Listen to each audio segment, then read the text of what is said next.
And welcome to ESPN College Football, presented by Sling TV.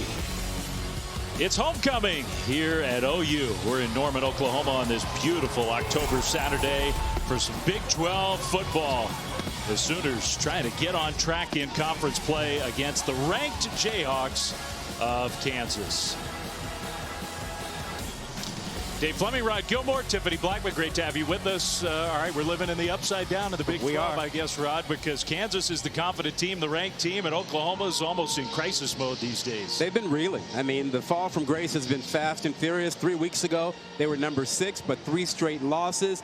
They've been uncompetitive in the last 2, and Brent Venables talked to us this week about the burden of expectations, and that's been heavy on the players and trying to get them to relax and play with some joy today. Well, Kansas hasn't beaten Oklahoma in a long time. You figure the Jayhawks have a real chance to do it. Snap a 17-game losing streak against OU. They'd be bowl eligible with a win. Meanwhile, the Sooners, they haven't been below 500 through 7 games, going back all the way to 1998. And, of course, that's a pretty low bar, 500 for this proud program. It is tough times for Brent Venables in his first year as the head coach.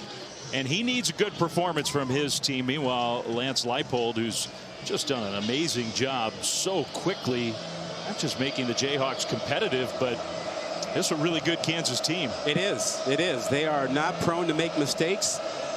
They hang in there. They are a competitive team. This ought to be a fun one. The Jayhawks kicking off, and Oklahoma's going to have the ball first, and they are going to return the kick from the end zone out to about the 22-yard line. Farouk with the return. Let's go down to Tiffany.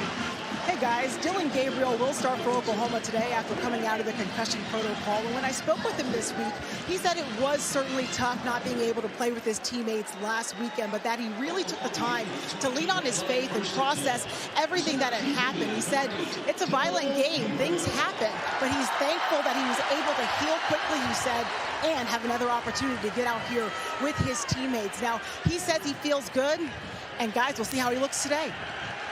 Well, Tiffany, thank you. And while you were talking, I was going, well, wait a minute, he's not even on the field, but he was as a receiver, and he'll throw coming out back into the backfield. They initially showed a wildcat look, and he's incomplete on his first pass attempt of the day. Well, I saw him practice on Thursday, and he looked great in practice. You know, he took a tremendous hit, a cheap shot in my opinion, in that TCU game. And the question for him, though, is how does he respond today to the exertion and any hit he might take? Well, he started his career at UCF, transferred here, and injured last year with the concussion, missing a game and a half. Theo Weiss takes the pass from Gabriel for an Oklahoma first down. Has not thrown a pick this season, takes care of the football. Gabriel across the middle, and a nice delivery in stride, and a broken tackle across midfield. Down to the 30, the tight end Braden Willis, who's having a big year, one of the real leaders on this Oklahoma team. Yeah, a very aggressive approach by Oklahoma. They coming in, they knew they wanted to try and attack the safeties. So far, so good. Play fake, Gabriel throwing again, and another completion across the middle. And that's Drake Stoops. You can hear the crowd respond to Stoops with the catch. So the Sooners offense, after just a disastrous week last week without Dillon Gabriel, Gabriel's back, and things look a little more normal here on the first drive of the game. He'll throw that one away. Yeah, getting the ball out quickly. He hasn't been touched yet. No one's been near him. It's exactly the way Oklahoma wants to see it. Keep him clean, keep him protected, keep him healthy. Sooners are wearing those alternate uniforms, so everybody's got the name Unity on the back. Excellent sentiment, bad for a play-by-play broadcaster. Gabriel's going to carry, and Gabriel inside the 10 does take a little bit of a hit, dives forward, short of the first down. It'll be third down, and they can get a first down at about the 6. That's the first contact he's had since that concussion, because he didn't have any contact, obviously, while he was in the protocol, and they don't hit the quarterback during practice. Throws that one quickly, and it's complete inside the 5 for an Oklahoma first down. It'll be first and goal. That's Marvin Mims. Yeah, Kansas playing off coverage.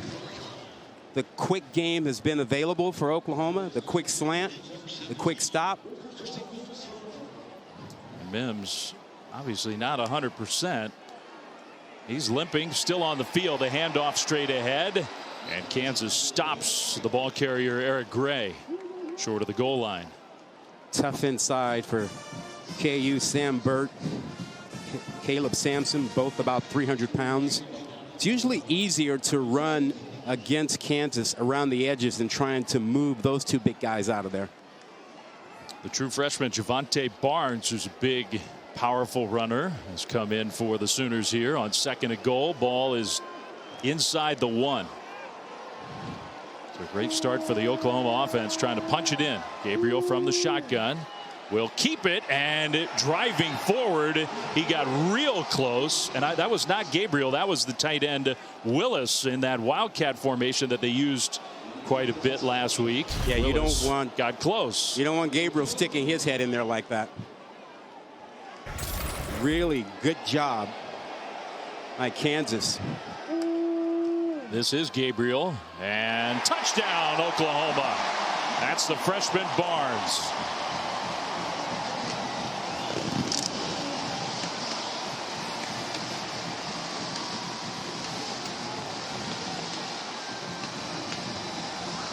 We expect to see a lot more of Javante Barnes, a highly recruited freshman running back. It's a little banged up at times during this season, but he's healthy now, and what a huge hole that was open for him there. Well, it's just a small step, but after what has happened the last couple weeks, a moment where Oklahoma fans could feel a little bit better about things. 10 plays, 79 yards, right down the field for a game-beginning touchdown. Could not have gone any better for Oklahoma.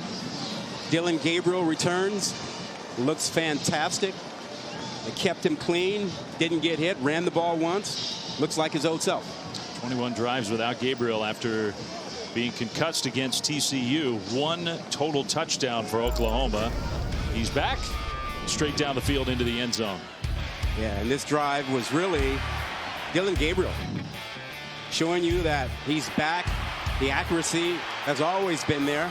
Laying off for 2 weeks hasn't hurt that. You got the deep slant, got quick slants that he was able to hit, and then finish it off. Javante Barnes. And this allows the Oklahoma defense a rarity over the last couple of weeks, a chance to play with the lead.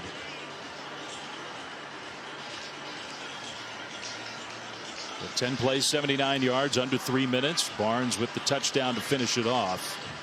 Well, Nick Saban said it on game day this morning when he joined the guys live, talking about Bryce Young.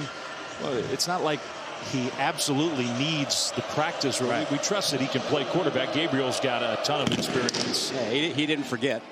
Did not forget how to play the position. So the kickoff through the end zone, that'll be a touchback. And now we get to see this vastly improved Kansas offense for the first time. It's not Jalen Daniels. Everybody sort of figured, I don't know if KU out and out said that Daniels wasn't going to play, but he's not going to play today. So Jason Bean, who's not your ordinary backup, he's got a lot of playing experience, first at North Texas, and last year for the Jayhawks started the first 9 games and performed pretty well against Oklahoma. He may be the fastest guy on the team. Now, he's not as instinctive a runner as Daniels, but he's pretty darn good. Came off the bench last week and played really well. Play fake. He's going to throw on the move. Well covered, incomplete, trying to hit Luke Grimm. Now, I think, Flynn, he's got a stronger arm than Daniels, so I expect to see them challenge Oklahoma down the field. He doesn't have quite the same touch as Daniels, so I think that's the difference between the two. The more instinctive runner that Daniels is, so you get more speed, flat-out speed, out of Bean. So in that option game, I think if you're Oklahoma, you want to get the ball out of his hands. Daniels is here, going to cheer on his teammates from the sideline.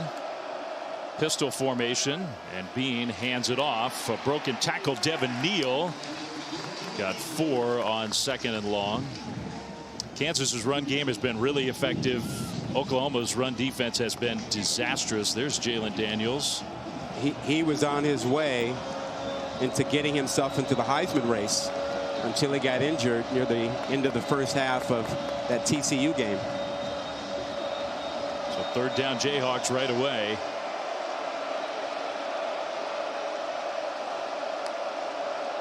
Tight end in motion, and Oklahoma moved. They jumped. Yeah. Well, that changes things entirely. You know, that's the #1 penalty in college football. False starts, offsides.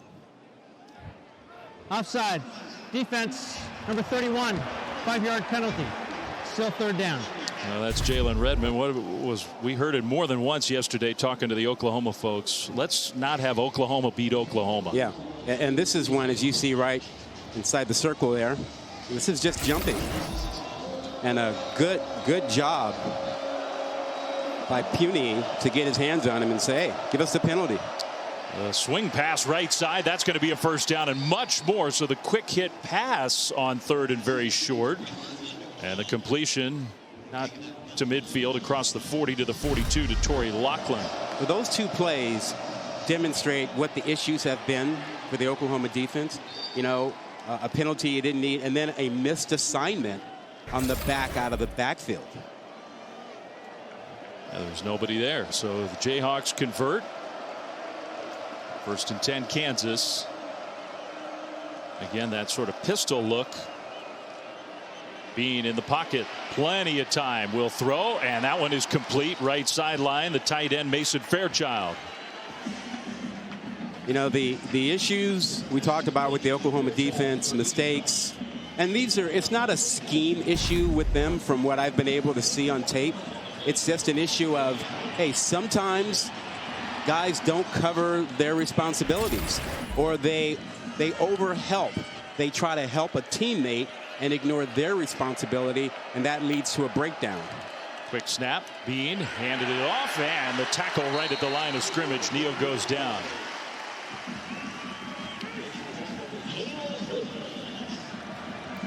And let's go down to the sideline with Tiffany. Hey guys, Coach Lance Leipold told us that they have all the confidence in the world in Jason Bean, and that's because he's coming off an excellent August for them in camp, and he showed these guys that he stayed ready. It could have been easy for him to hit that eject button with Jalen Daniels hanging around, but he stuck to it, and he's earned the respect of that locker room, guys. Sure looked that way last week when he came in. They've been talking about how improved he has been. First chance to really show it across the middle, and that pass is caught off the deflection. Lawrence Arnold brings it in. Touchdown.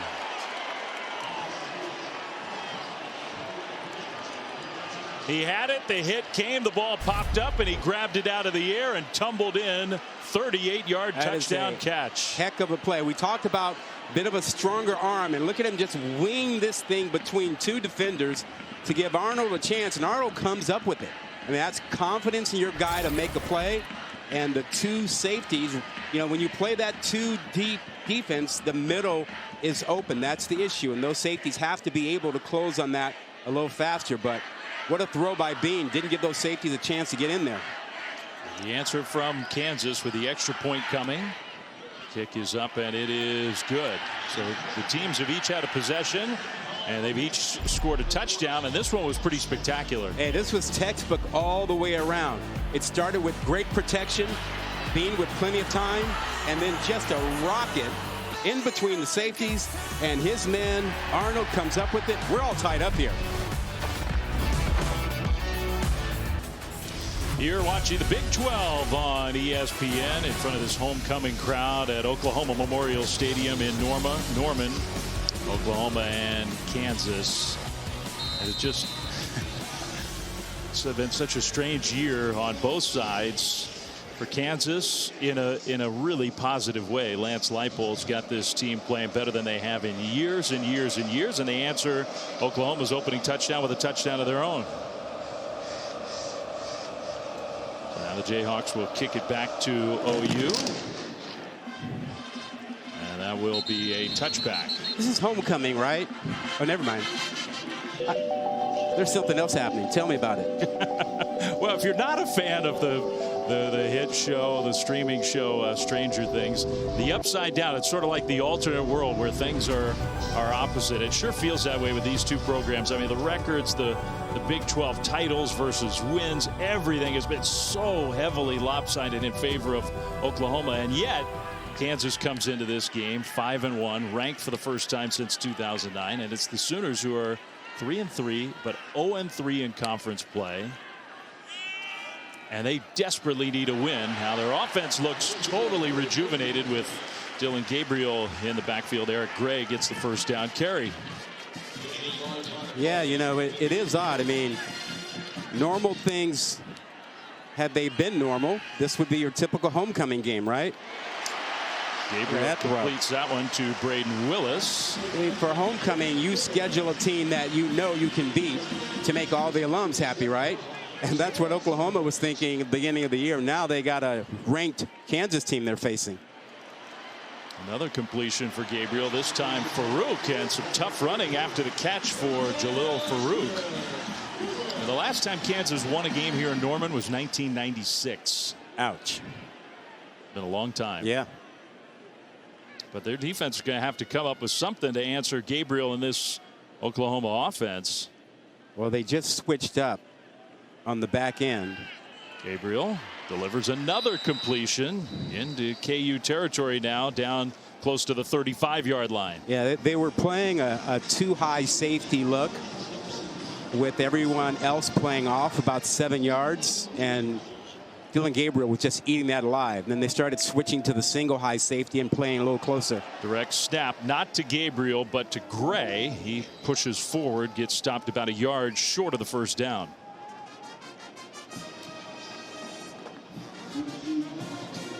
So 3rd and short. And you figure Oklahoma probably has a couple downs to get a yard. And off. They won't need a couple downs. They'll get the first down and much more. Gray to the outside, then cut it back in all the way down inside the 10 to about the 7. It'll be 1st and goal Sooners. What an explosive first step. And he got himself to the outside, sticking that right foot in the ground, hopping laterally to the edge, and then showed you the speed. And the quick tempo of Oklahoma, when things are moving, it's such a factor. Haven't seen that the last couple weeks, really. Gabriel, that one incomplete. Yeah, he threw that one away. You go back to Gray's run. Just watch how quickly he's able to just change direction and so explosively get down the field. Young man who started his college career at the University of Tennessee. They got a big game today, that's for sure. That completion inside the 5 down to about the 2.5. Marvin Mims has been very involved in the first quarter. Yeah, well, rightfully so. I mean, they sort of ignored him the last couple of weeks, and that hurt them. They ignored everybody last week. Texas had a little bit to do with that. Now Gray straight ahead. Touchdown, Oklahoma. They do love those direct snap plays. Eric Gray takes it in, 2 drives and 2 trips to the end zone for the Sooners. I tell you, though, Gray was so patient. He waited for the big block in the middle to happen. Watch as the tight end comes across and just blows away the Mike linebacker. And he patiently waited for that so he could have a walk into the end zone. That was a cool block. Yeah, it's awesome. 75-yard drive, 9 plays. Oklahoma has been just almost uninterrupted on offense. You know, we always talk about the running back scoring, but you know what? The star of that play? That's that tight end with the great block. ESPN College Football is presented by Sling, the TV you love for a price you'll love, and in part by Chick-fil-A. Order a grilled spicy deluxe sandwich today, available for a limited time. Oklahoma today is honoring one of their all-time greats, Prentice God, who was a great player, also was a trailblazer. He was the first African-American player in OU history, went on to a lot of NFL success. Honoring his son, his wife. Prentice passed away almost 20 years ago, but not forgotten here. He's part of the College Football Hall of Fame. Just a great part of Oklahoma history. They had so many all-time great players, but Prentice God is near the top of the list for what he did on and off the field. Yeah, he obviously endured an awful lot of racism in his day, but he also told the story about a bus ride back from Tulsa with his teammates and being denied the right to have dinner with this team and went back to the bus by himself, only to turn around and find all of his teammates coming back with them and saying, we're not eating there either. It's a pretty cool story. Kick return outside the 30, almost to the 35 for the Jayhawks. Kenny Logan with the return. So it's a nice thing that Oklahoma's doing today to honor a great player and a great man. They named the Academic Support Center after him, which is adjacent to the stadium nearby. So the Jayhawks probably thinking on that sideline, feeling like they've got the togetherness on one part of the jersey, the unity on the back where the player name would ordinarily be. Part of homecoming day here in Norman. Jayhawks, I think, are figuring they're going to have to put up a lot of points this afternoon. Handoff and a missed tackle in the backfield. Still very short gain. Sevion Morrison, that had a chance to be a big loss for the OU defense. Yeah, we're seeing a change from Oklahoma defensively. They're being more aggressive on first down. Coming into this game, they had rushed 5 or more players only 10% of the time. They just weren't aggressive on first down. They've already done it multiple times in this game. They're trying to create second and long situations, and it's going to help them if they can do that. Jason Bean starting a quarterback today. All that motion, the straight ahead handoff, though. Neal breaks through, and Devin Neal will get the first down for Kansas across the 45. We got 2 big games coming up on ABC later today in the Big 12. Just a fascinating game. TCU and Oklahoma State both undefeated, both in the top 15. That's at 3:30 Eastern. Then 7:30 Eastern. Number 4 Clemson going to be tested, I think, in Tallahassee. Florida State's much improved. Absolutely. How about that Oklahoma State defensive front? You know, it's funny because you and I saw it up close and personal in week 2, and they have so many returning players who've been so good for so long. They truly do have some great players up front. The overall defensive numbers, though, for the Cowboys haven't been spectacular. Yeah, a little shakier on the back end. Kai Thomas now in the backfield. Kansas has a lot of depth at running back, and a penalty flag thrown. I don't know, did the play clock expire? I think it did. Snap, delay game, offense, 5-yard penalty. And that'll make the head coach unhappy. That's the kind of thing that Kansas really doesn't do. You know, their offense can be complicated looking, lots of motion, different formations, but they avoid those mistakes typically. Yeah, they usually are able to create a lot of confusion for the defense, make the defense jump off sides or forget who they should be responsible for. So now it's 1st and 15 for the Jayhawks. Quentin Skinner went in motion.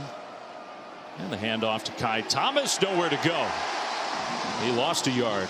Yeah, you know, you see the different mentality from Oklahoma.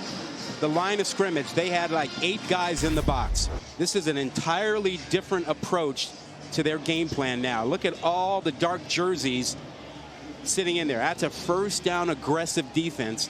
So give credit to Oklahoma for switching it up to try to improve their defensive play. Danny Stutzman in on that tackle with some teammates to help him. He looks a lot different with the helmet on as opposed to with the helmet off. And off on 2nd and long. Jayhawks are very committed to the run, and they'll do that. But the Sooners so far have been stout against the run. Kai Thomas just a couple yards, maybe 3. Yeah, and this is a big down for Kansas to sort of keep pace with the Oklahoma offense. And if you're looking for where Kansas should attack, matchups against the safeties. Slot receivers against the safeties. 5 receivers, nobody in the backfield along with Bean. Oklahoma showing some pressure. Still plenty of time on the play clock.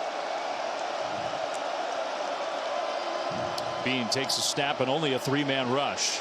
Bean throws across the middle into coverage, and it's caught anyway by the tight end Mason Fairchild. Well, we talked about the arm strength. Mason Fairchild was not really open. There was pretty decent coverage, not much of a window, but watch the throw by Bean. This is a rocket, and there wasn't much of a window to get that ball in. Nice throw and catch, even with the good coverage there. Mason Fairchild's had a couple big plays. That was 26 yards and a Kansas first down. Hey, Mason Fairchild is one of those tight ends that doesn't get a whole lot of credit and attention, but he is critical to what they do on offense. He's very famous, though, in Andale, Kansas, his hometown. That one is incomplete. Trying to hit Arnold on the right sideline.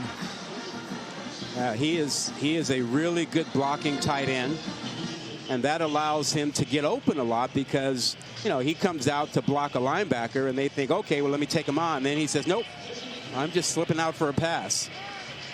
He gets himself wide open a lot. So 2nd and 10 for KU. Down a touchdown here. Wild first quarter already. 3:26 to go.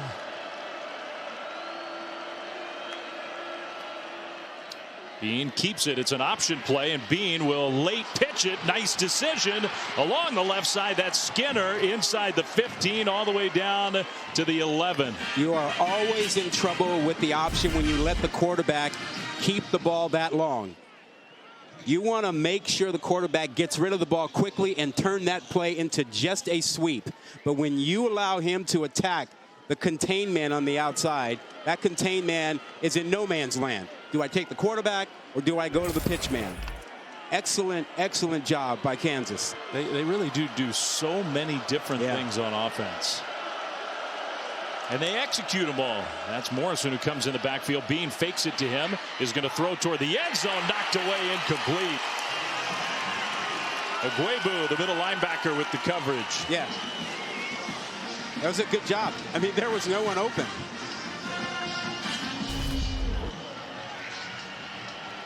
There was no one open. This ball is forced, and fortunately for Kansas, it was not picked up. There you see Lawrence in perfect position. He was in a better spot to catch it than the attempted shot to get it to Cardell. And that was Lawrence, not Aguebu. 12 versus 2. I'm struggling a little bit with the numbers for Oklahoma. They didn't do us any favors. It's hard to see who's who. Handoff left side, big hole. Touchdown, Kansas. Devin Neal.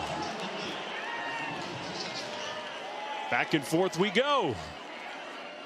I tell you, Mike Nowitzki, the center, not Dirk. Mike. Everybody else calls him Dirk. Yeah. You can call him Mike. He did a tremendous job. He cuts off the linebacker right up the middle. Watch him get up in the middle right there on the linebacker. And that just opened up the inside. Easy touchdown run for Neal. And his nickname really is, I mean, his name is Mike Nowitzki, and for obvious reasons, everybody, and I mean everybody, calls him Dirk. Yeah, well, he followed Leipold over here from Buffalo. Spent Really a couple good player. years there, yeah. Yeah, really good. So both offenses looking great. Both defenses having some problems. That was 9 plays, 65 yards, 4.5 minutes. You feel the anxiety here, right? Yeah, their defense is just not playing well here in Norman. We got a shootout in the Big 12 with still a long way to go. Well, both teams have run the ball, thrown the ball, moved the ball, scored the ball. 2 drives for each side, 2 touchdowns, 4 touchdowns on the 4 drives of the game, and we're not even through the first quarter here in Norman. Were you thinking shootout when we got to town? I certainly was thinking the offenses were in a better position than the defenses. Yeah. I thought we might get a stop somewhere along the line, and I think we will. Their at some defensive coaches pulling out their hair everywhere. So the Jayhawks will kick it back to the Sooners. Kind of a low line drive kick will go into the end zone for a touchback. Let's see who's making the connection. Brought to you by Cintas. You know, not just all skilled guys in this game, Rod. We've had some great blocks too. Takes some work up front to make a connection getting into the end zone. How about Willis giving you a great block here that allows Oklahoma to get a touchdown? Yeah, that was a tremendous block, Braden Willis. And on the other hand, you know, you look at the cut and you say the cut's great, but what about what's going on up front? That's Nowitzki with a tremendous block cutting off the linebacker so he can't get over and make the play. So execution on the outside and up front. Gabriel with the play fake, and then the pass was really just dropped by Daniel Parker. And I don't know if Gabriel threw it a little harder than he was expecting or what, but that should have been a completion. Yeah, I wonder if he could not see it as he looked back. I mean, this is on the money. But yeah. He's like me with the uniform numbers. Pass off to the left side, and Marvin Mims gets shoved out of bounds. Short of a first down. It'll be third down for OU. Yeah, these uniform numbers aren't doing anybody up high any favors, not us. And certainly, you know, if the coaches for Kansas are trying to figure out who's coming in for Oklahoma, they got no shot at it. Gabriel on third down throws, and that pass is caught. Drake Stoops hangs on despite taking a hit and having the ball ripped at, but that's an OU first down. Saw his dad before the game. He's wearing the number 12 Drake Stoops jersey. Said he was a fan dad today. First time he got the chance to show up and wear his son's jersey at a game. Here's Bob. I mean, Drake has really turned into a good player. Yeah. He's an important part of this team. Across the middle, and another completion. That's Willis. He can block and he can catch. Attacking the safeties. Part of the game plan coming in. You know that Kansas likes to play two deep safeties most of the time. Gabriel throws. That one, nobody there. And I don't know if he was trying to hit Stoops or what. Incomplete. Yeah, you know, the problem for Kansas is that they've not been able to get Lonnie Phelps loose. I mean, he's their outstanding defensive end pass rusher. And because the ball has been coming out so quickly, he's been a non-factor. This is one of the few throws timing was off. And this is one of those things, you know, been away for a couple weeks. Not a chance to really work as much as you'd like to with your old pals. So 2nd and 10. And an option style play. Gabriel drops the ball. The ball's on the turf. And Kansas, I think, recovered it. Gabriel had a chance to get it, but it squirted away, and the Jayhawks come up with the turnover. Now, we were told yesterday that Oklahoma would not shy away from the quarterback run game with Gabriel. And, you know, I'm a little surprised at that because he hasn't had a lot of contact. He's coming off of a concussion. And there's not a whole lot of depth behind him. I mean, I think that's the main point is we saw what it looks like when Gabriel's not back there, and it doesn't look good for Oklahoma. Yeah. So Aiden Hatcher came up with the recovery, and that's a big play here. We finally have a stop after Gabriel really just kind of dropped the ball. Bean's pass is batted away, knocked down, incomplete. Jalen Redmond got his hand up there.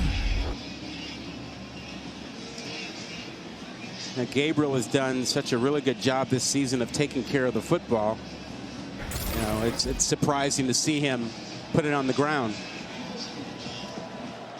So 2nd and 10 Jayhawks. Final minute and a half of quarter number 1.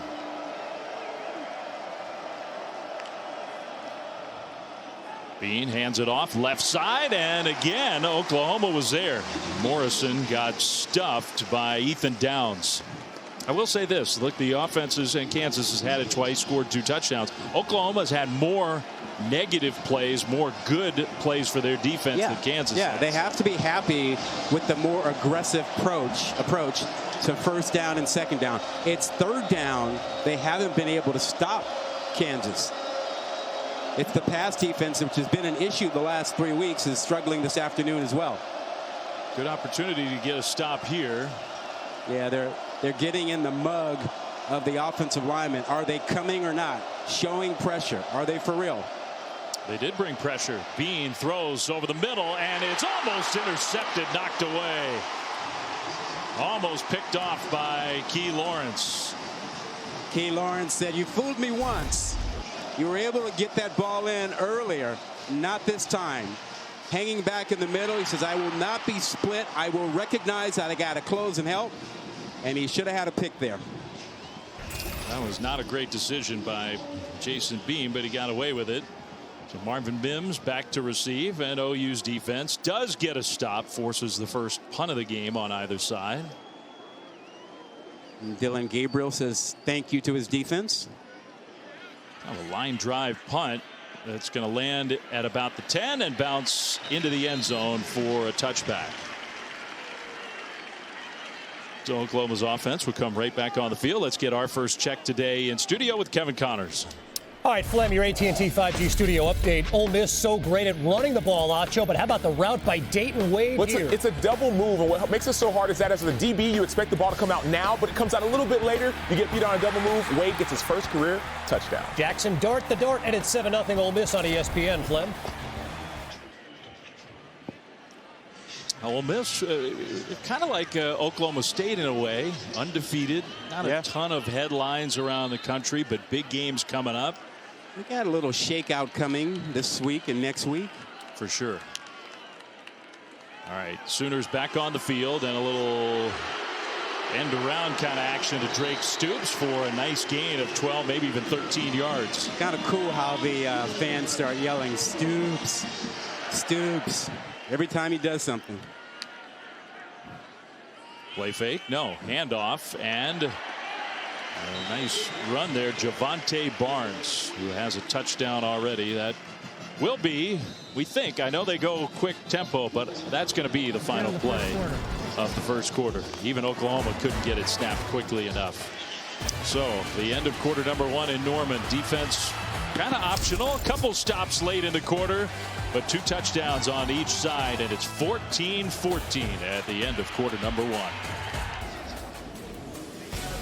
And welcome back to ESPN College Football, presented by Sling TV. Dave Fleming, Rod Gilmore, Tiffany Blackman. 14-14 in Norman as we start quarter number 2. Brent Venables, Lance Leipold.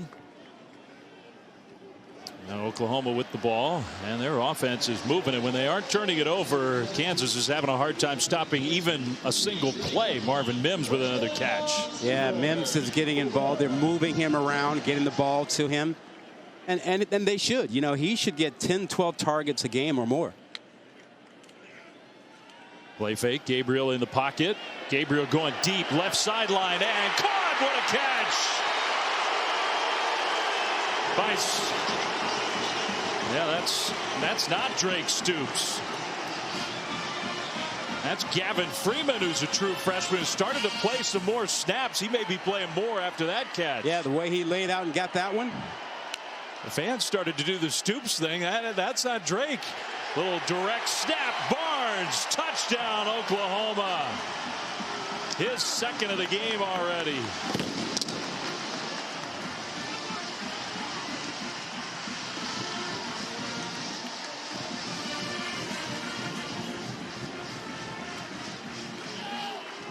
That did not take long. No, and Oklahoma's blocking on the goal line has just been tremendous. I mean, these backs, Javonte Barnes has walked into the end zone twice. Smile's been hard to come by for Brent Venables of late. He's got a nice smile. I'm glad to see it. He says he's gotten a lot of calls and text messages from folks saying, "You okay? Hang in there." It's like, we'll be fine. Don't worry about me. But this touchdown was set up by the tremendous catch by Gavin Freeman. And you see the split receivers there, and the safety corner there actually confused as to where he should go. He was in a tough position, and then Freeman laid out with a great catch, and that set up the easy run. Look at the great block in the middle. Oh, was that 22? You know, we got no idea with these numbers from sometimes up here. Looks like a Barnes with his second touchdown run. So OU turned it over on one of their drives. Otherwise, I mean, almost literally every play's been a positive. 10 plays, 9 plays. This one just 5 plays. It took less than a minute, 80 yards. Yeah, let me give credit to Daniel Parker, 22, for that great block that got Barnes into the end zone.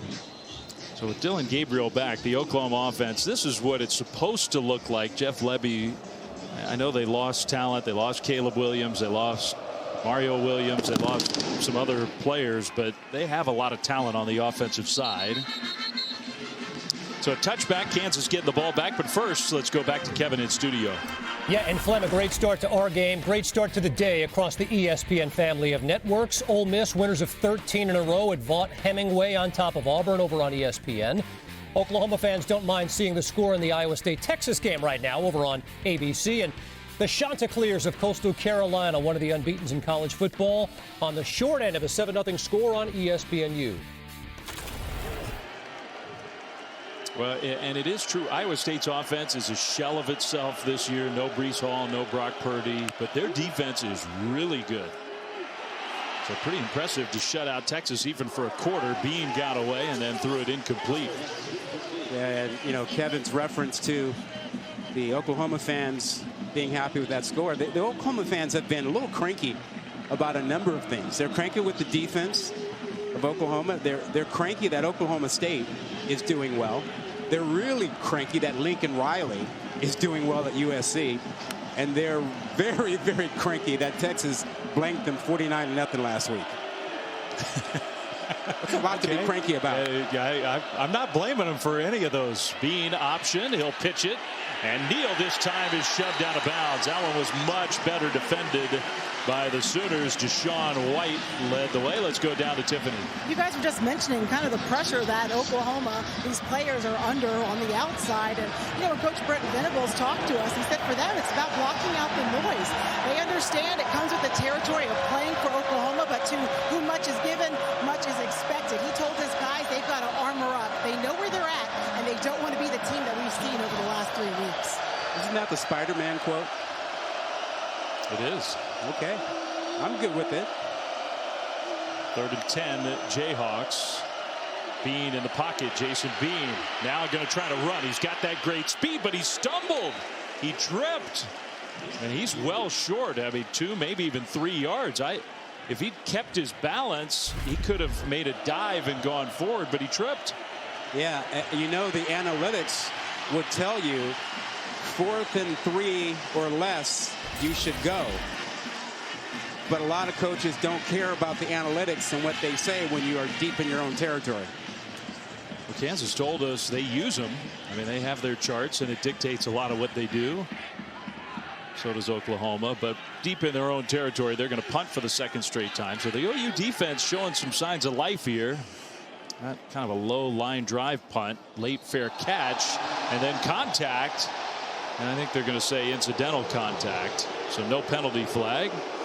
That'll send us to a timeout. 12:51 to go, first half. Sooners get the ball back, leading 21-14.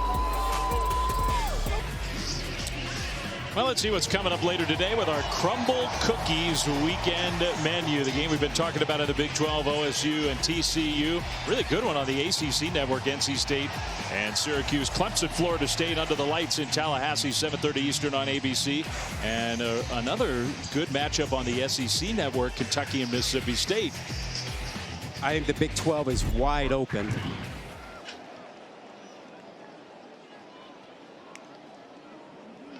Dillon Gabriel swings it out left side and the cut up field, and a nice move for Oklahoma. That's Eric Gray, who's made a big impact in this first half.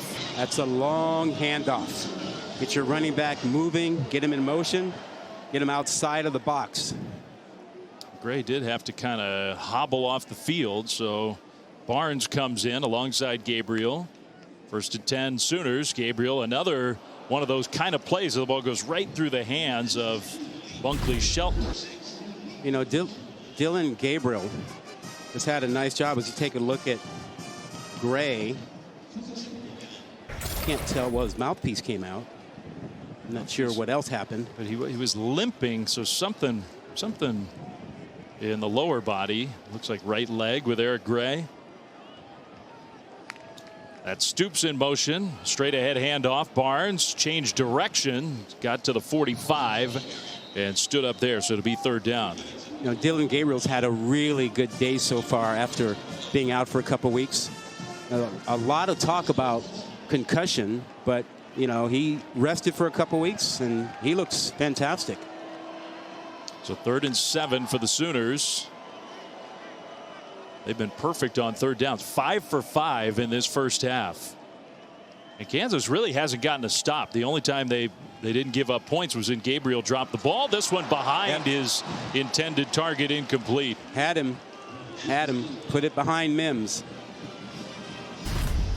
And you could easily blame some of the timing issues on just getting back in and being normal. That one was behind Mims.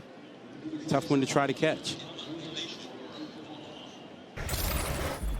You know, there's been a lot of talk about concussions and concern about it. It's important to note that the Big 12 and Oklahoma were leaders in getting the policy changed in the Big 12 so that it is more player friendly, greater protection for players, making sure that any decisions are completely within the realm of the medical staff. No one else.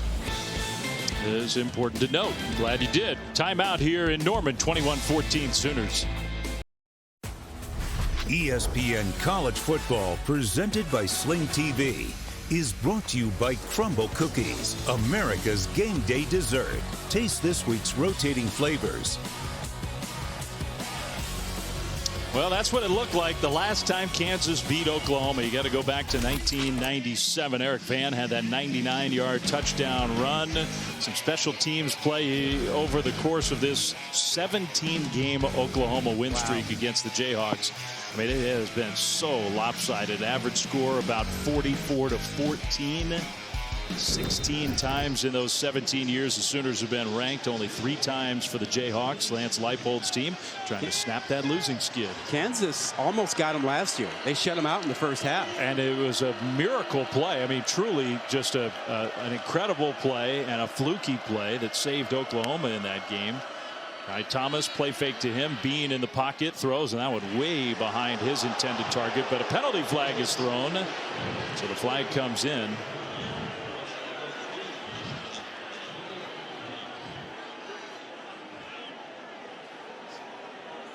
This has got to be a hold.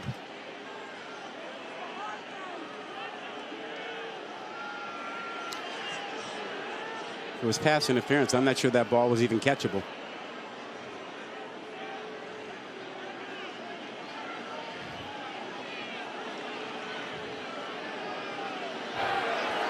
Pass interference. Defense, number 0. 15-yard penalty and an automatic first down. You know, they do use the standard, though, that if Superman could catch the ball, it's catchable. You got hands on, hands on. Yeah, and you could have called a hold. Yeah, I thought that was more of a hold than pass interference because, again, hand was on the hip, but no turn. I think you could flag that for a hold. All the motion here for the Jayhawks. Ends up in a pretty standard formation. Play fake. Bean trying to scramble. Jason Bean takes a big hit on the sideline. Got knocked out of bounds after a gain of maybe 4. Is that Robert Spears-Jennings? I think that was 3. Yeah, he's the freshman. I really like him. Broken Arrow, Oklahoma. Ted Roof said, well, he gave him some snaps and he went in there and he threw his body around. And that's what we like to see. And that's exactly what he did on that play. Yeah. And be careful running your quarterback today. Neither team has much depth behind the guy on the field. And that was not a design run. That was just a scramble, but still a good point. Handoff straight ahead. Kai Thomas gets spun around and short by 3 yards up the first down. Third down coming up for the Jayhawks. I am surprised that we've not seen more triple option from the Kansas offense. I mean, option is so hard to defend. Everybody must carry out their duty. And maybe, to your point, maybe they don't want to expose Jason Bean. Yeah, could be. We've seen it a couple of times, but not a lot of triple option so far. 3rd and 3. Jayhawks play fake. And the pass caught. Nice catch with the hands by Quentin Skinner for Kansas first down. I mean, that shows you the breadth of this offense. They've got the triple option. That's an RPO. They have the spread concept. So you got all these different concepts that they melded into one offense. And so defensively, you're trying to figure out or recognize what you get. And whenever they go a little up tempo, it's hard to get in the right position and recognize and see what's coming. Slower tempo, at least you have a chance to sort of diagnose things. First and 10. Straight ahead handoff and well defended by Oklahoma. Well, since we were talking about it, last year Kansas came oh so close to taking down a really good Sooners team, and it was one of the plays of the year, I think, in college football that ended up saving Oklahoma. They're just incredible. Running back stuffed Caleb Williams, took it away from his teammate, and spun away and got the first down. And the reaction, truly the reaction from Rich Miller, who made the play, the linebacker, and thought that they were getting the ball back and essentially the game was going to be over. The reaction from Rich Miller after the play was just priceless. Bean now scrambling again, and he's going to go down. Now I think a flag is going to be thrown because I think the defender Isaiah Coe got a piece of the face mask. Yeah, and that's exactly right. And this is it's a good drive for Kansas. It's time consuming. Personal foul. Face mask. Defense. Number 94. 15-yard penalty from the previous spot. And an automatic first down. It's the right call. But this drive is slow, methodical. It's allowing the Kansas defense to not only catch their breath, but to have a little time to look at how to make adjustments for what Oklahoma is doing to them. So this drive really does help the Kansas defense as well. Penalty helps because that was going to be a negative play. Instead, first down all the way down to the Oklahoma 35-yard line. 21-14 Sooners. Under 9 to go until halftime. Let's see if they attack the single coverage on the bottom.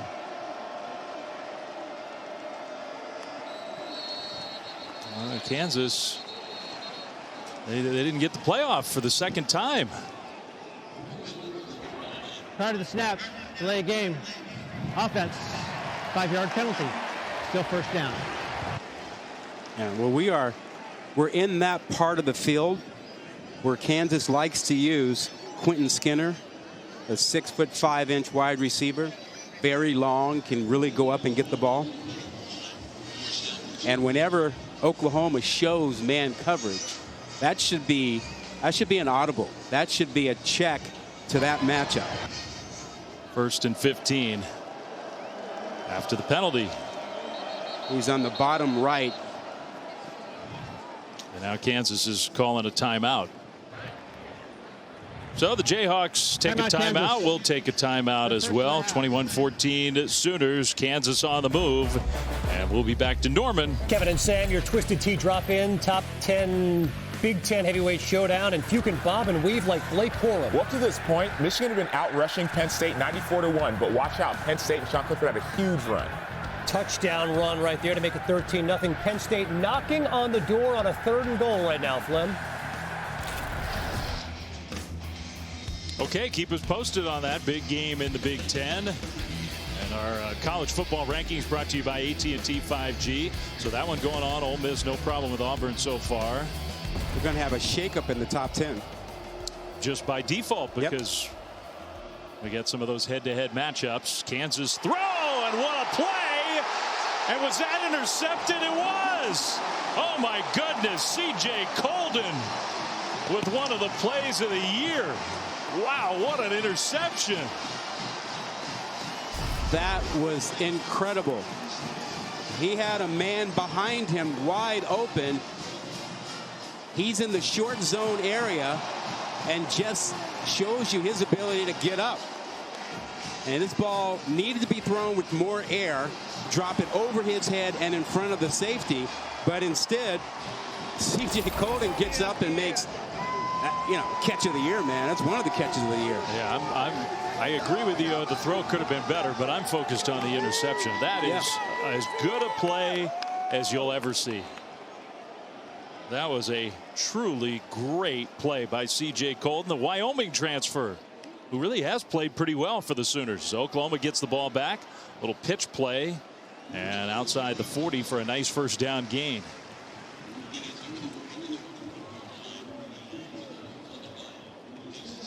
And Bean has had a little bit more of a tendency to turn the ball over with picks than Daniels has at quarterback, and that's shown up today. 2nd and 4 Oklahoma. That was a great interception. Looks like Eric Gray's back on the field. That's good news for the Sooners. And he'll empty the backfield. Dillon Gabriel in the pocket. Gabriel now scrambling. Gabriel's going to run. He'll get the first down, go into a slide right across midfield. Gain of 10. And he always does slide, and that slide works, or it should work. It didn't work against TCU. Yeah, sure wasn't Dillon Gabriel's fault. Going deep, and it is incomplete. He led Marvin Mims too far. Yeah. Now, he's been very good about getting down and sliding, and you're right, it didn't work against TCU. It should have. But it's one of those things where, I mean, this is as egregious a targeting as I think you'll see in college football today. This is the kind of thing we've been trying to get out of the game. It's headhunting. Yeah, and there is a distinction, right? Because lots of people are upset right now about targeting. Are we too overly sensitive, overly protective? We've seen some questionable targeting calls. That one is exactly the kind of play that everybody wants to eliminate. Yeah, I mean, that one is as bad as you'll get. The third down, Gabriel hands it off, and a nice cut for a first down and more.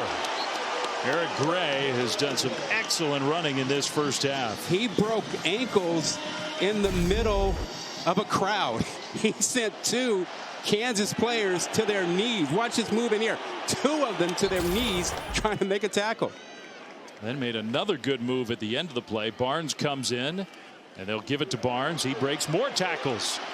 Bounces outside, inside the 25. Kansas's rush defense has actually been pretty good this year. Not today. Not today. Not today. The Oklahoma offensive line has taken charge and taken control of that front. We've not heard anything from Lonnie Phelps, their outstanding defensive end. The only time we've said his name is when you've said we haven't said his name. Touchdown, Oklahoma. Theo Weiss wide open.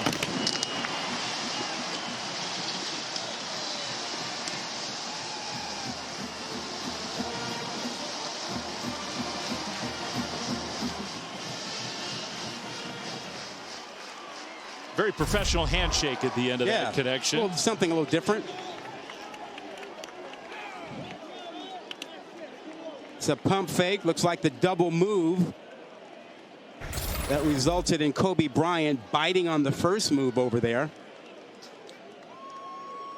You bite on that first move, you have to knock the receiver down. You can't let him just continue on because it results in a touchdown. Man, Oklahoma's offense has been spectacular in this first half. Waiting for the extra point.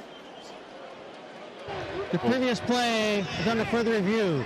We're going to get a review. Yeah, I think probably about out of bounds, inbounds with Theo Weiss. I would assume that's what they're looking at. Yeah. And did he step out after he caught it or before? And if it was before, was he in bounds long enough to reestablish himself?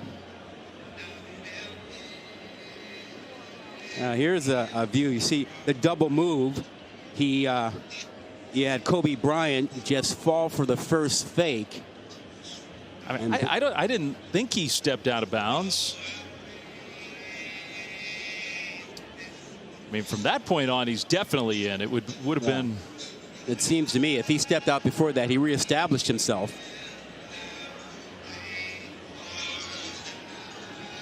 So I don't see any issue there. After further review, the runner stayed out of inbounds. It's confirmed touchdown.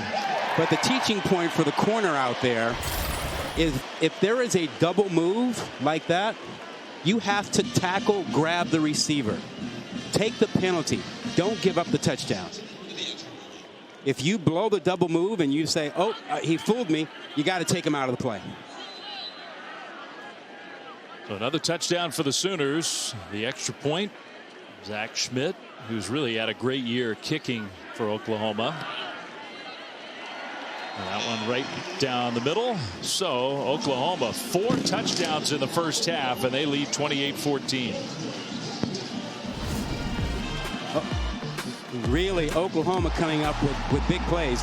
And listen, that's the pick of the year right there. And that pick got things going. and then you come right back, a little blown coverage on the back end, and Dillon Gabriel takes full advantage of it. Oklahoma answering the bell today. Top-ranked boxing continues tonight in Melbourne, Australia. Coverage of the main card begins at 10:30 Eastern on ESPN, ESPN Deportes, and ESPN Plus. So that's tonight, 10:30 Eastern.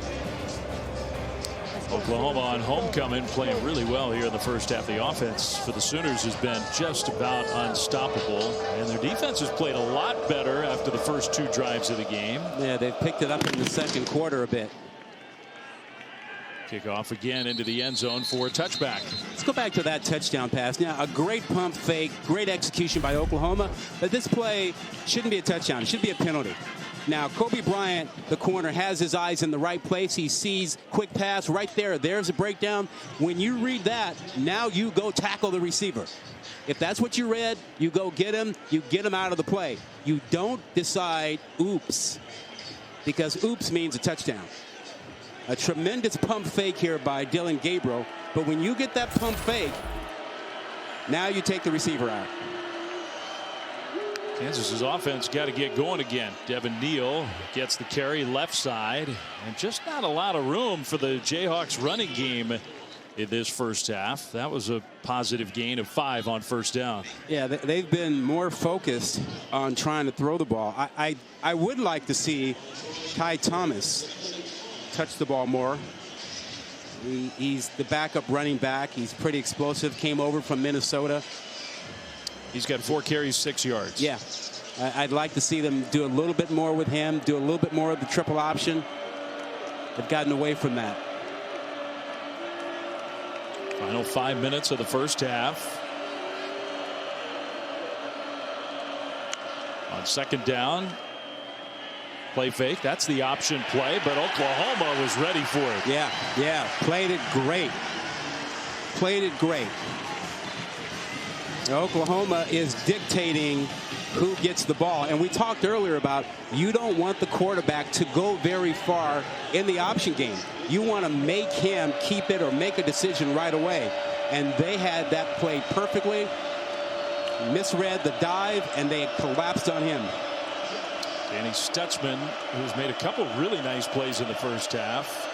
But now another third down for the Kansas offense. Being pressured and goes down. David Agwebu came right up the middle and got to Jason Bean. Good disguise, good confusion. They brought a linebacker inside. The offensive line was preoccupied with that. And Agwebu had a clear path to the quarterback. Watch this. You'll see more pressure inside. There's a twist, and there he is. The offensive line was more concerned with picking up the twist, didn't account for Agwebu. You know, they're coming up with the big plays today. Might be the best stretch of defense that Oklahoma's played all year. These last, say, 3 or 4 possessions. Fair catch, not a long punt. I don't think there's any question about it. What they've done in the second quarter is the best defense they've put on tape in 3 or 4 weeks. Well, let's go down to the sideline and Tiffany. Hey guys, Agwebu told me that he considers himself and his fellow linebackers Danny Stutzman and Deshaun White a 3-headed goat. He said they complement each other and all bring something different to the table. Stutz is super fast, he said. I'm the power guy, and D. White's a perfect mixture. Now, when I mentioned this to Ted Roof, their defensive coordinator, he looked at me like I had 3 heads, like what's a 3-headed goat? But hey, I told Agwebu I would work it into the broadcast, guys. I'm still trying to wrap my head around that one. Is it a 3-headed goat or the greatest of all time? Gabriel across the middle, and that pass is caught. Mims went down to scoop it up. Another Oklahoma first down, and they're threatening again right away. How good is that? That's like a shortstop picking one up perfectly. And Marvin Mims, 34 yards from Gabriel. How good is that? That's saving your quarterback. The throw is low, getting down there. That's awesome. Mims is such a talent. Good to see him back involved. So the defense is playing well. The offense is just, I mean, it's a totally different unit than the one last week especially, but the last 3 weeks. Spin move, broken tackle, inside the 10, Gray, and touchdown. Oh, just stop it. Just stop it. Wow. Oh, have a day, young man. Break a tackle, put him in the spin cycle. 56, 10-yard penalty. And it's all coming back. Flag on the field. The hold on Chris Murray. Bring it back. Still, that's a highlight run. That is a highlight run. It's a lot more of a highlight if it counts. Yeah. I can't argue that, but that was beautiful. He is playing really well. Brent Venables unhappy with that call. Now, the way Oklahoma's playing offense, that just means it'll delay the celebration for a minute or so. Maybe not even that. Yeah, well, they've got this Kansas defense wired. And Kansas is not a heavy pressure team. And Dillon Gabriel has picked them apart with that too high safety look. And off, huge, monstrous hold. There he goes to the 10, to the 5, touchdown.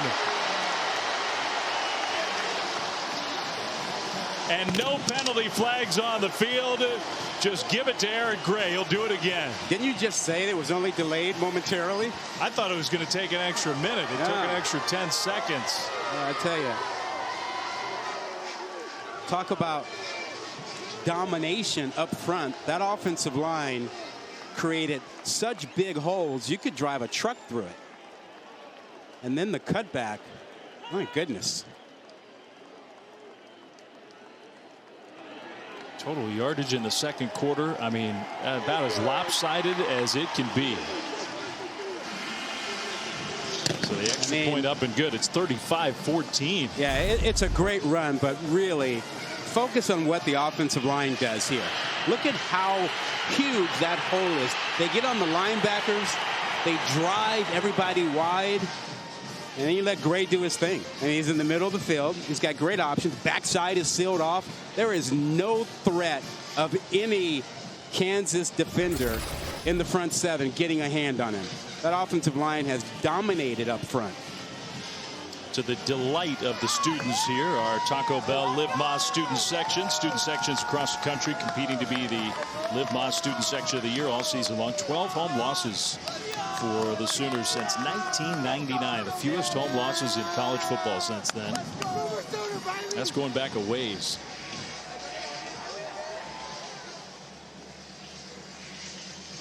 And just, it's almost impossible to believe this is the same team that last week lost 49-0 to their rivals and basically did nothing well. Right. And listen, this is a good Kansas Jayhawk team. You know, they've made a couple of mistakes that you don't normally see from them. The delay of game penalties have hurt them. Touchback again, and we'll get a check in studio with Kevin. And Fleming Rod coming up on the Geico Halftime Report. 6 top 25 battles here in Week 7. We'll check in on how Penn State has totally flipped the script on Michigan and Ann Arbor. Plus, a big one going on with Texas. We'll be adding a highlight there. They just scored to go up on Iowa State. And Sam Acho on the key player in that Alabama-Tennessee game. All coming up on the Geico Halftime Report. All right, so lots to talk about. We'll look forward to that. And Sam will break that down. It helps if Bryce Young is in the lineup. That would help big time. If he's not, and I fully expect him to play. If he's not, they could really be in trouble. And off straight ahead, Kai Thomas. Jayhawks could use something positive here. Sort of felt like Alabama has just been sort of gliding along, you know, not bringing their best yet, waiting for something to get their attention. Tennessee, I'm sure, has their attention. Well, they didn't play great against Texas. A lot of penalties, a lot of sloppiness. They really did not play very well against Texas A&M. Yeah, I think they felt like they were superior to both those teams. Man in motion, Bean will check down short to a tight end. That's Mason Fairchild, and Kansas does get a much needed first down. Yeah, this is a critical drive for Kansas. They need points. they get the ball to open the second half, and to get points in this possession and to get the ball back and a chance to get right back in the ball game.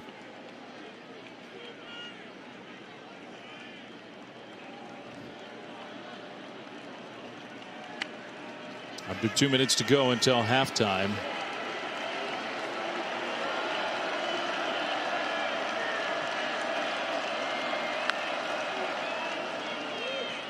Neal gets the ball, big hole, left side. Devin Neal cuts it inside. Nice move to the 40, to the 35. Still on his feet inside the 20. A huge run from Devin Neal, who did not bounce it outside, and that was a great decision. That's 45, 46 yards. Yeah, he made great decisions all along. Now, the contain man gets blocked out. There's a move inside, and you see the great block there to keep the contain man from kicking the ball inside. Oh, look at there. Meanwhile, Bean across the middle, touchdown. Now there are 2 different penalty flags, so we'll see. It was Mason Fairchild in the end zone.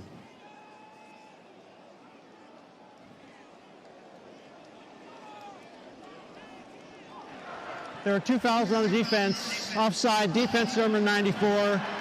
12 players on the field on the defense number 94. Those penalties are declined. The result of play is a touchdown. So on that play, Oklahoma jumped off sides, had too many men on the field, and didn't cover anybody. Right.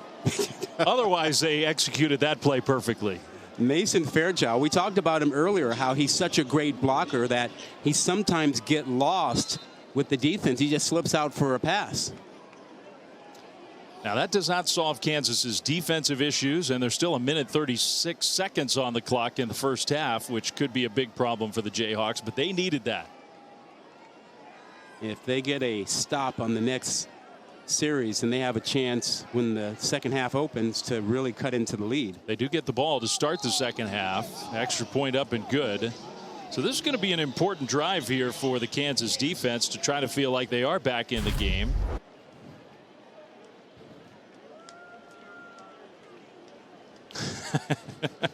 Okay. Yeah, the wrong side and too many. And then how about staying with the tight end? Now, we've seen mistakes on the back end all season long for Oklahoma, just blown coverages. And this is another one. And it's always occurring when there are multiple receiving threats to one side for them. It's as if the guys aren't communicating very well as to, who they have or where they need to go. Well, Brent Venables, a lot of positives on the defensive side before that sequence of a couple plays. We've seen Mason Fairchild score on that exact play twice this season. He just gets ignored when he comes out of the backfield.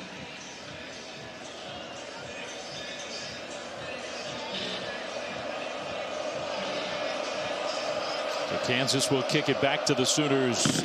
Extremely powerful offense today. That kick is going to go for a touchback. Not out of bounds, barely. It's a touchback. All right, tomorrow, Sunday NFL Countdown before the rematch. Josh Allen, Patrick Mahomes relive crazy 13 seconds, maybe the wildest in NFL history. Examination of roughing the passer penalty, huge topic in the NFL, 10 a.m. Eastern on ESPN and the app. And then Monday Night Football, it'll be Russell Wilson of the Broncos just trying to get things going against Justin Herbert and the Chargers in L.A. Monday Night Countdown gets it all started at 6 Eastern. Plenty of time for Oklahoma here. Minute 36. I would say the way they've moved the ball, they're going to hand it off straight ahead, and they get a gain of 2, maybe 3 on first down. They have timeouts. They're not using one there. Kansas is going to sit back in that too high safety look. 2 safeties playing deep, splitting the field, trying to keep the ball in front. Oklahoma also has an excellent kicker. Swing pass right side and a good open field tackle now. Presumably the Sooners will call a timeout. It's a heck of a play by Kalen Gervin. I assumed, and they didn't. This one just baffles me why you wouldn't stop the clock. considering the way your offense has been moving the ball. Yeah, I think their concern, 3rd and long, is not necessarily a gimme, so they don't want to necessarily leave time if they have to kick it. That's got to be the rationale. Wow. I mean, this is just for a team that has almost been I'm with you. Unstoppable. This is really, really conservative. And they hand it off and get a nice gain out into the open field to midfield. To the 45, to the 40, and inside the 40. So the big run when I think just about everybody knew that's what was coming. Another huge play from Eric Gray, and now the Sooners, I think, would be wishing that they had that time back. Yeah, they probably lost a good 40 seconds there. Oklahoma scored their first time out of the half. And maybe they're so explosive they're going to make up for it, but I just didn't get that at all. I think they were worried about what would happen not making it, but you see a good block inside, making sure that they take care of Berryhill coming over so that he couldn't make the play. But you're right. That's 35, 40 seconds they could have saved. I mean, Kansas does not have a quick tempo, explosive offense. They got a couple big plays on that last drive, but okay, worst case scenario, you call the timeout, don't get it, have to punt it away. Worst case scenario, a minute or less than a minute on the clock and 70 yards to cover. I think there are about 80,000 fans in here who agree with you. In other words, you're preaching to the choir. They may make up for it here after the big run from Gray for 36 yards, but that one I just didn't get. Yeah. Javonte Barnes in the game. Gabriel brings Stoops in motion on first down. Gabriel is going to throw middle, and that pass is caught across the middle. And the tackle at about the 20, stumbling forward, Farouk to the 15-yard line. 14 seconds on the clock. And Oklahoma will use its second timeout. It may not matter. They may get into the end zone anyway. Of the half. Kansas is going to have to make some adjustments at halftime. The soft bend but don't break too high look that they've been using has had way too many holes. And any time that they have switched that up and just gone to the single safety, they haven't been able to protect against the slant. So they're going to have to switch that up a little bit because Dillon Gabriel is just eating them alive. Yeah, and it's an obvious point, but it's still worth making again. This offense with Dillon Gabriel back there is so different from what everybody watched last week. You know, they don't have a lot of quarterback depth. We know that now. Remember, they lost Caleb Williams, Spencer Rattler. They certainly went out and tried to get a number of guys, and they almost didn't get Dillon Gabriel. He was just a few minutes away from being committed to UCLA. I mean, they have 472 yards. It's not halftime. Yeah. 472. Look at this defense by Kansas. They've dropped 8 near the goal line. I don't know if I've ever seen that. I have not either. They've conceded the field goal. Now Kansas is going to call a timeout. That sort of a defense invites Oklahoma to run the ball and see what they got enough timeout and see what they can do. I mean, I'm with you. Give it to Eric Gray again. Yeah. If they're going to put 8 guys on the goal line, run the ball.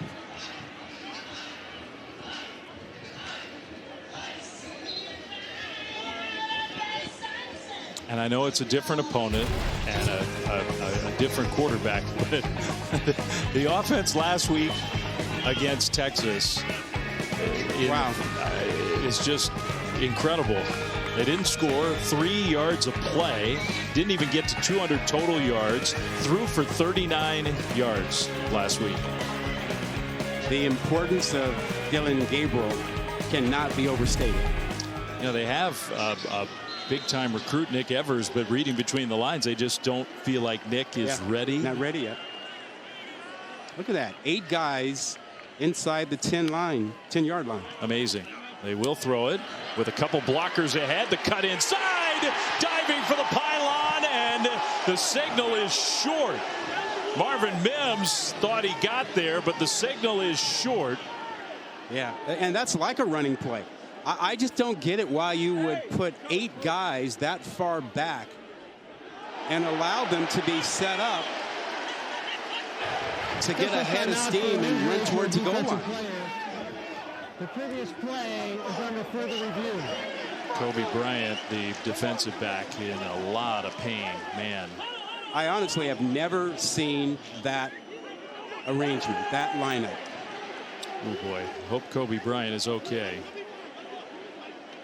Yeah, he is. Does not look good. No, he is.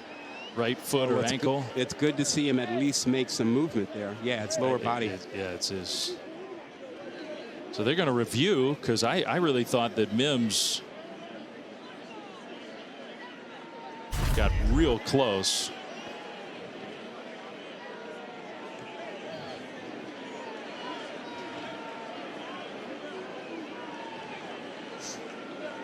Well, unless he stepped out of bounds, that's a touchdown, because he did break the plane, but did he step out? Maybe that left maybe foot. That left foot, yeah.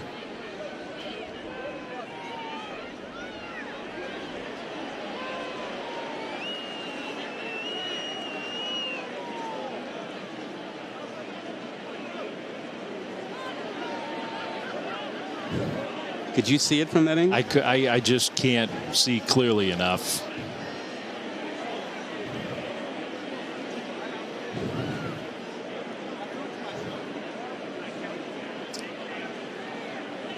I'm also trying not to look too closely, because I don't want to see what I think is a pretty gruesome injury. I think we're shielded off, but Kobe Bryant's foot and ankle bent in the wrong direction, I believe.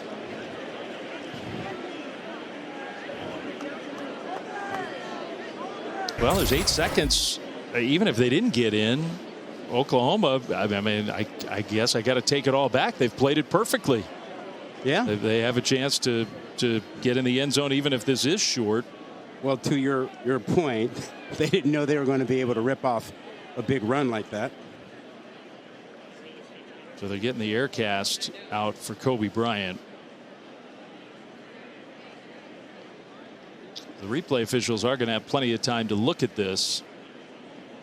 This is going to take a minute to get Kobe to the point where he's ready to come off the field.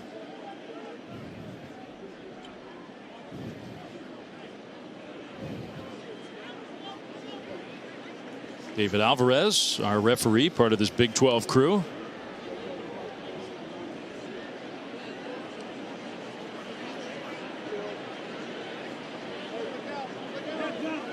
So they're getting the air cast on Kobe Bryant. They're getting the card out on the field. Yeah, it's really unfortunate. He is such a good player. And his team certainly needs him.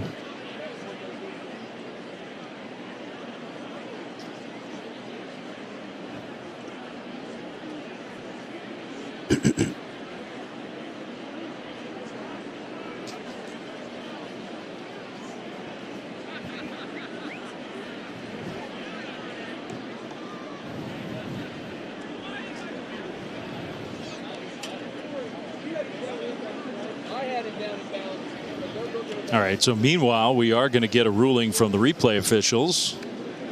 After further review, the win on the field stands short of the goal line, first down. And in all the players that were down there, I just don't know if you could really tell. Yeah, we certainly couldn't, from the replays that we saw, we couldn't see anything definitive. Some of the Oklahoma medical staff also helping the Kansas athletic trainers.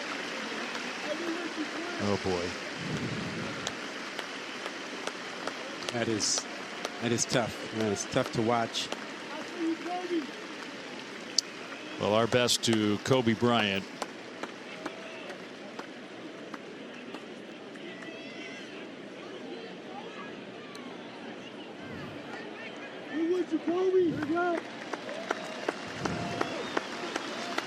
Ooh.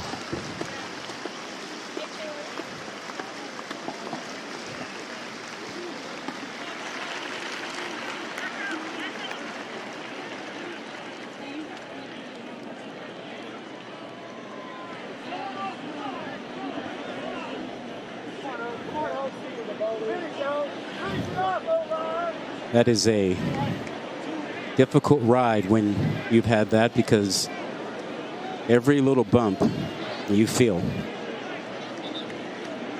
having been through that. You feel it physically. You know what happened. Yep. So your mind already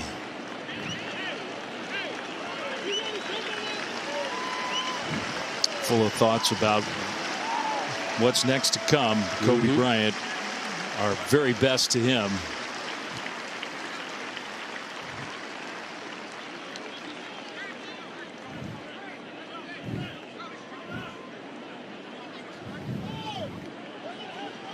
Yeah, Oklahoma has lined up and they're ready to go. The cart is still on the field. All right, back off for a second, guys. 8 seconds. Oklahoma has a timeout. If they didn't have a timeout, then you'd have more debate about do we go for it here? Well, the way that offensive line has been playing, there's no question they should be going for it here, and they've got the timeout if they don't get in. So it'll be Barnes in the backfield. 8 seconds to go until halftime. 5 plays, 74 yards.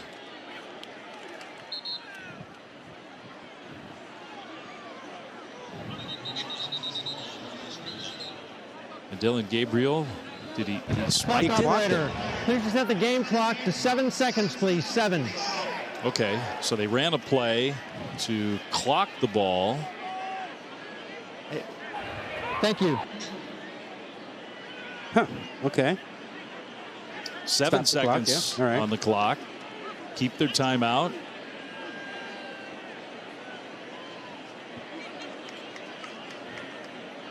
Now it's 2nd and goal. Loaded backfield. And the play stops. Timeout Kansas right before the ball was snapped. Prior to the snap, Kansas from the 3rd and final timeout of the half. Yeah, that was a 30 seconds in length. formation that Kansas had not anticipated.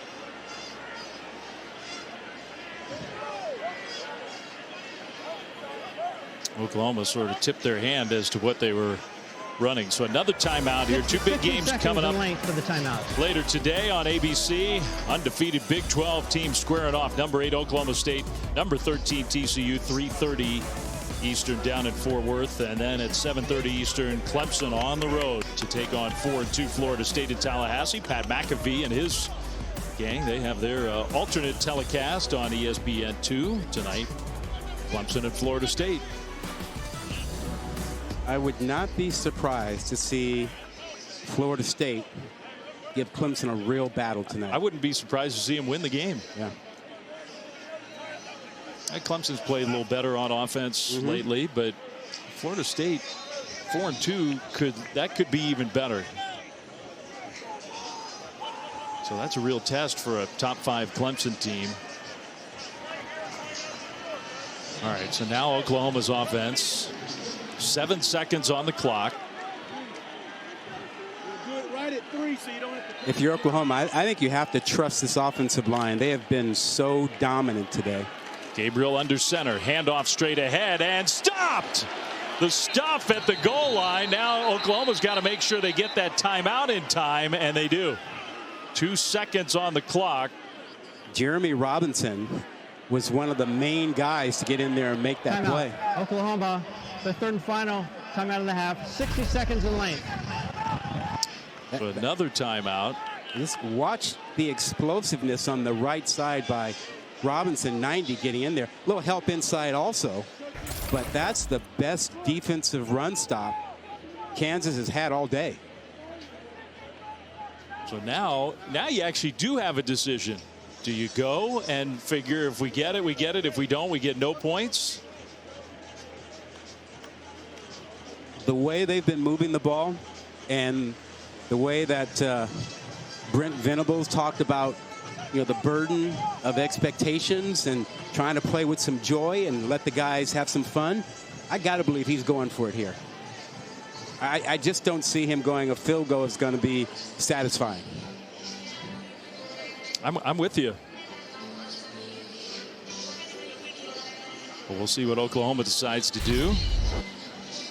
2 seconds on the clock. I mean, low man always wins, and Kansas got lower. And Robinson was not going to be denied. He was not letting go. It's not the field goal team coming out there. So for Kansas, defensively, you have to make sure that your edge guys, your overhang guys, keep contained, because Dillon Gabriel could come out of the side. Quickly under center. Barnes again. Barnes is not going to get there. So the Kansas defense comes up with a huge stop. After all that, Kenny Logan got into the backfield and stuffed Javante Barnes.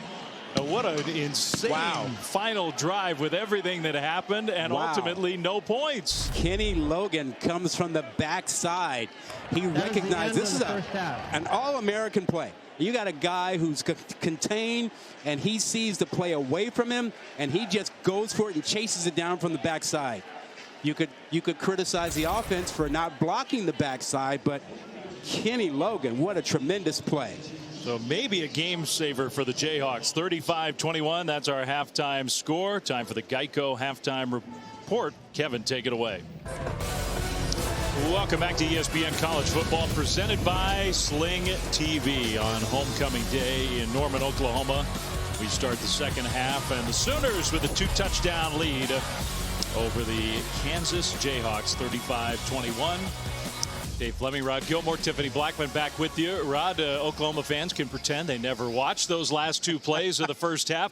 Otherwise, their offense was basically unstoppable. Yeah, you know, that poor clock management cost them a touchdown. But they got a lot of touchdowns in that second quarter. The offense was humming, and they had it rolling pretty much the way they wanted it to. I mean, Dillon Gabriel back makes a big difference, you know, and get the running game going. How about a little bit of Javante Barnes into the end zone? Great blocking up front, makes it really easy.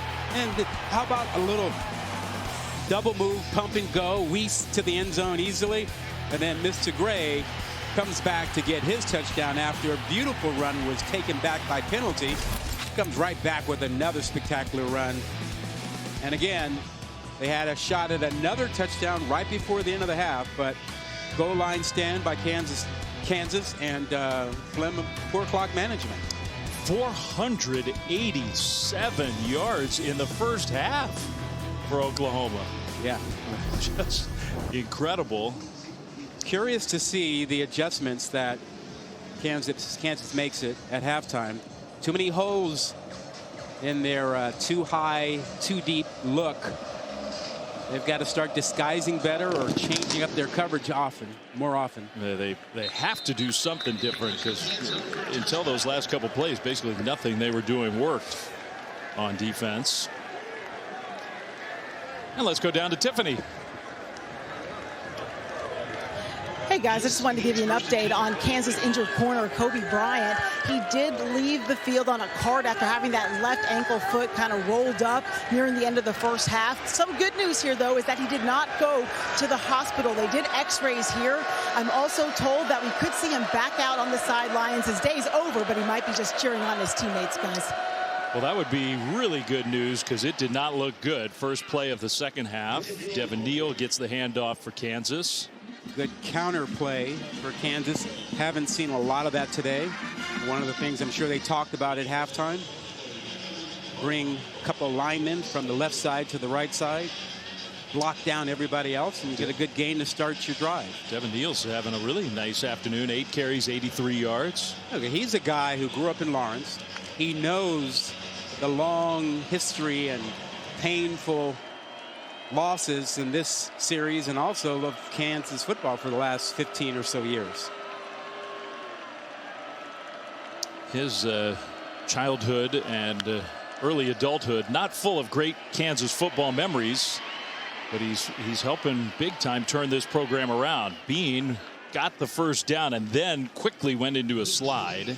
Yeah, he probably should have given Neal the ball sooner instead of running it himself. Let Neal make that play out there one-on-one, see if something can happen. But, you know, talking about Neal, I mean, he was a highly recruited running back. Could have chosen to go elsewhere. There was a good slide. Ooh. And an attempt at head hunting, but missing. There was a tiny little contact there, but fortunately for OU, no more than that. Neal straight ahead for a couple yards on first down. Most of the big plays that Kansas has had this season, 20 yards or more, they've occurred on first down or second down. And so defensively for Oklahoma, you have to be careful here, making sure you don't get caught in single coverage.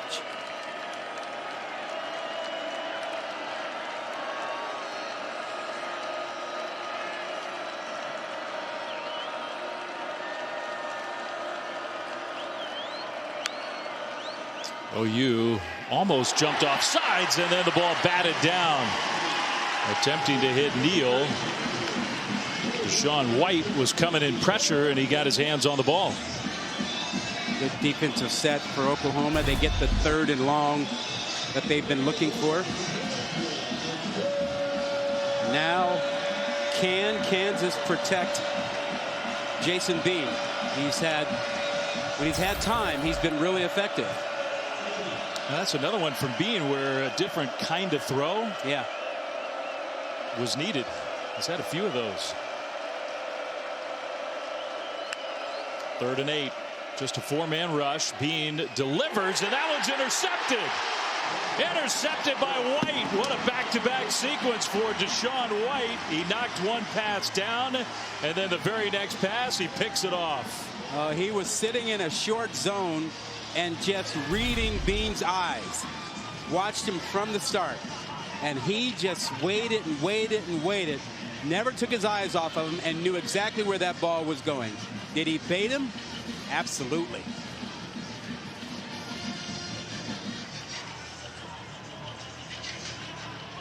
Well, it's not as spectacular maybe as the interception by C.J. Colden, but in a way it was even more savvy, and Jason Bean has just not played a great game today. Second pick of the game for him. He's made some mistakes. Handoff, first play of scrimmage for Oklahoma, and the ground game for the Sooners. Big chunks over and over again. Once again, Eric Gray making guys miss. Officials timeout for an injury to a defensive player. So another Kansas player is down.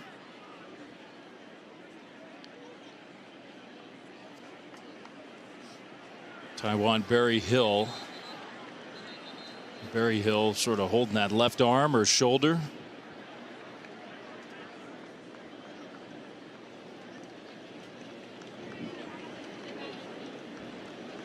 He would be the second starter on the back end, the back 7, to lead the game for Kansas. I knew the total yardage was a big number in the first half. Most for Oklahoma since a game in 1986 against Missouri.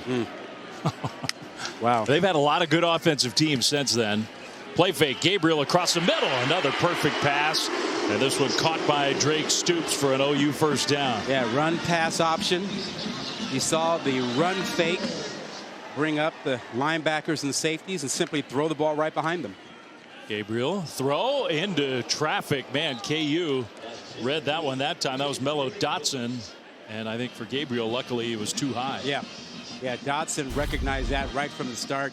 And a throw on target. It's a pick 6. Look where he is on this. He was in better position than either receiver.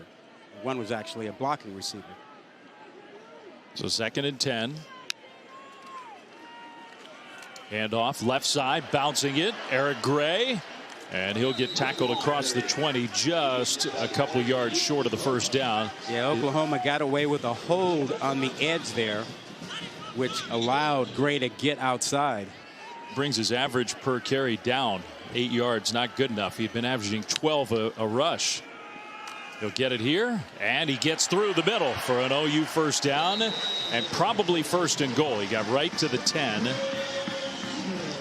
Now, this is what we saw most of the first half against that Kansas front until they stood up on that goal line stand. And this Oklahoma offensive line had been pushing them around all day, much like this drive, and then could not push it in right before the end of the half. Barnes in the backfield. Gabriel faked it to him. Now Gabriel keeping it, gets wrapped up.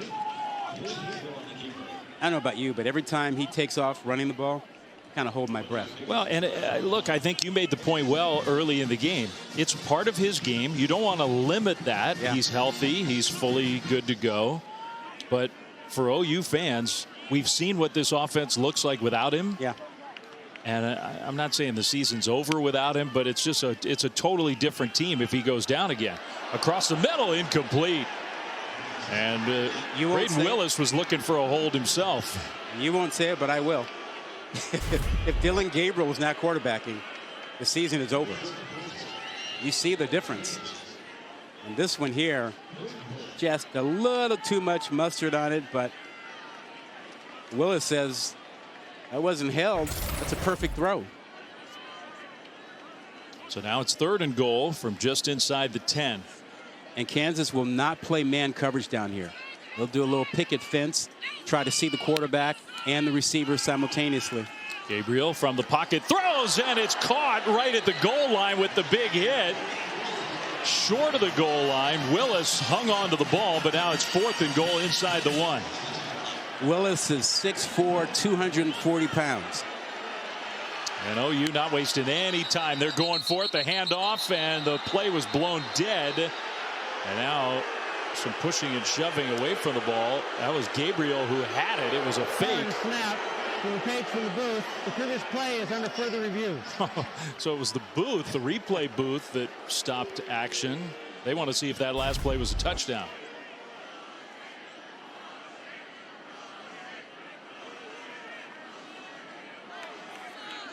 I think the call on the field was exactly right. Yeah. From that angle, didn't look like the ball broke the plane. It's a really big hit. Good hit right at about the 1 or half yard line.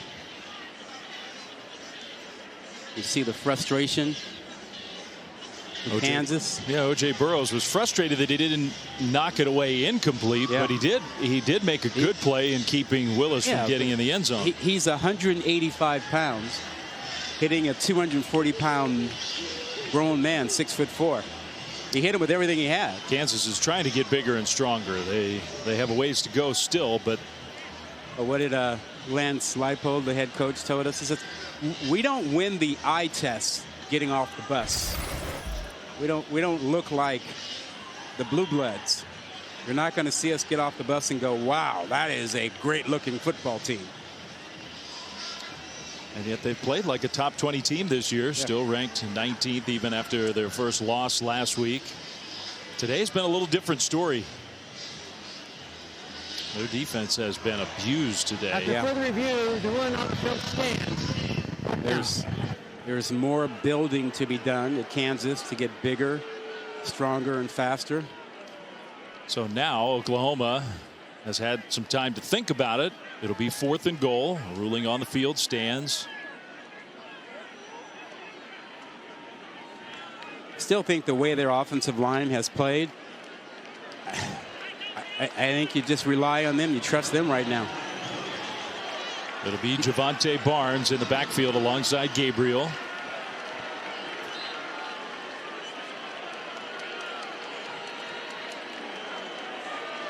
Gabriel not under center like at the end of the first half. He's in the shotgun. And he keeps it. Gabriel stretches. A helmet flies off. Touchdown, Oklahoma.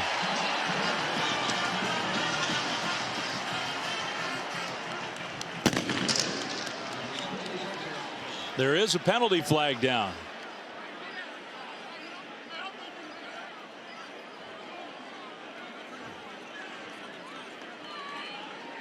And Flem, that was the play they wanted to run at the end of the first half, but Kansas called a timeout, and then they didn't come back to it. At least not until now.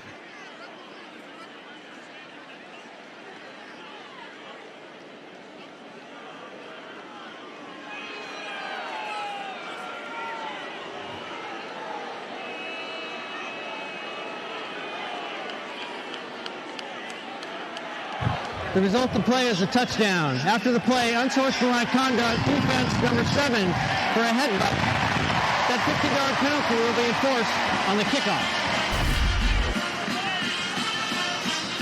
Lorenzo McCaskill, a headbutt after the play. But this was the play they wanted to run at the end of the first half, but Kansas called a timeout, and then they gave up on that play, and then they couldn't get into the end zone. So they come back down here this time, and they pull it out again, and it works.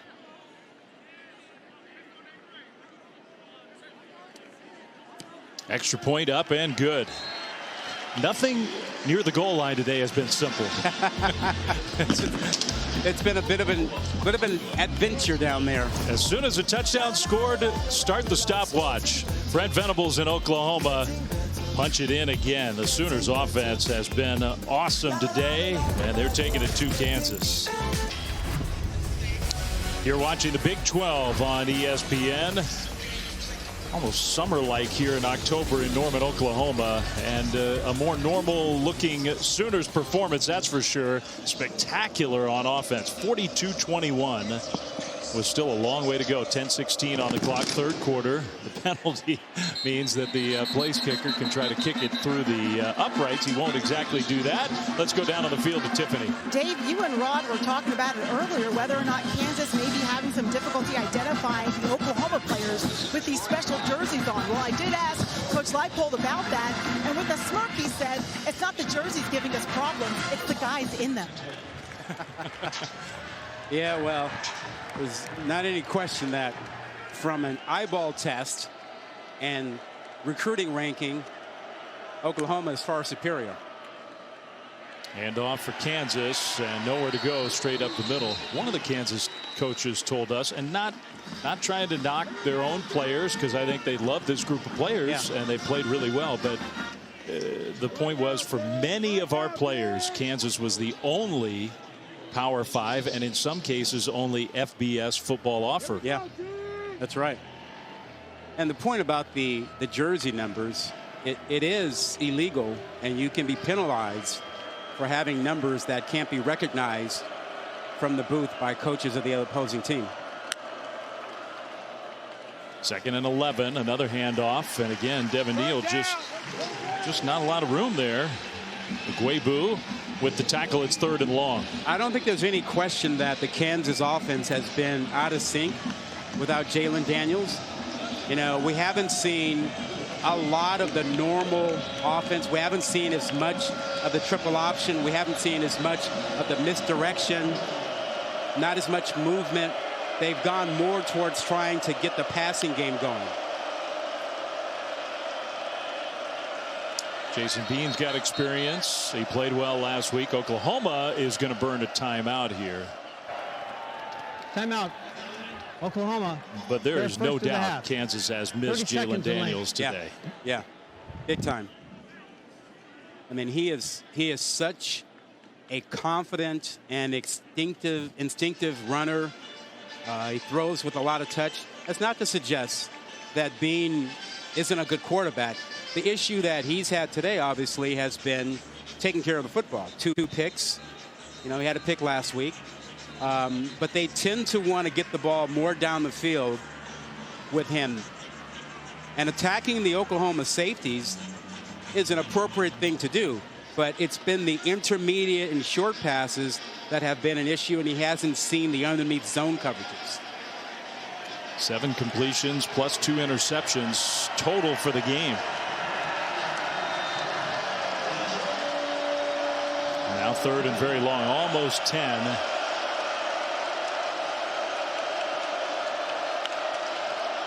Shotgun snap. Bean, almost a designed looking run, and Bean can't get away. Man, great closing play by Key Lawrence, who's made some big time plays for Oklahoma. It's 4th down. Lawrence has had a day. You know, one of the issues for this defense has been poor open field tackling.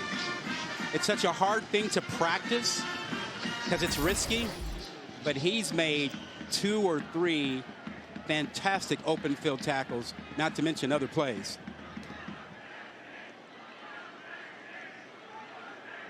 So Kansas will punt the ball away. Fair catch signal at the 23-yard line. That's where Oklahoma will have the ball when we come back to Norman. 42-21, Sooners with the lead. back here in Norman, the Oklahoma defense has had trouble for the last few weeks. Take a look back against TCU. Look at this problem. It's a 3-deep coverage, right? Just play your deep third. Instead, what happens is the corner on the bottom is trying to help his linebacker, who's already in the right spot, and the receiver runs into the vacated deep third. A fundamental, basic error. Simply do your job and you'll be fine. Today, what they're doing their job. You go inside, I go outside, we wrap up the quarterback. I got an underneath zone, force the quarterback to throw the ball over me, I get up, I make a pick. And then the rush inside. They've done a really good job of just doing their job, being the basic fundamental team they need to be. OU's offense back on the field, and a run by Barnes for a short gain on first down. Just a massive improvement. Yeah. I mean, the last 3 games, they were just awful. And, you know, we worked through the tape. You work through the tape of the last 3 weeks, and you see blown coverages. You see guys trying to do too much. You don't see schematic problems. You just see, you know, guys not being disciplined enough. And I think that changed this week. Well, and you noticed Brent Venables in practice earlier in the week, taking a pretty darn hands-on role. Yeah, we saw him Thursday in practice, very hands-on with the defense. And I think that probably had an impact on the way they're playing today. Third down, nice pass, Gabriel to Mims, who cuts it middle, got knocked off balance, but easily a first down for Marvin Mims. Yeah. You know, and I think sometimes when you become a head coach, you forget about the thing you're an expert at. Gabriel down the sideline, and it is incomplete. Penalty flag, though. Farouk, the intended receiver. Well, that was Gervin, who got his hands up around the shoulder pads. Number 16, 15-yard penalty and an automatic. First down. Yeah. It's the hands up around the shoulder pads preventing the receiver from being able to make a play. He was in great position. All he had to do was turn around and keep his hands down. I mean, if you're going to get your hands on the receiver, get the hands down low. So first down with the penalty. Gabriel. Interception. Picked off by Kenny Logan. And Kenny Logan back across midfield. Dillon Gabriel, who hadn't had one of those all year, throws one to Kansas. Yeah, threw it right to him. He was throwing to a spot, and Kenny Logan was in that spot. I mean, this is an RPO, and he just throws to that spot where he expects his receiver to be, but instead finds Kenny Logan. So the turnover for KU. 6:49 to go, third quarter. I mean, that's what Jeff Levy's been most happy about with his quarterback, protecting the ball this year. He's fumbled it and thrown an interception today.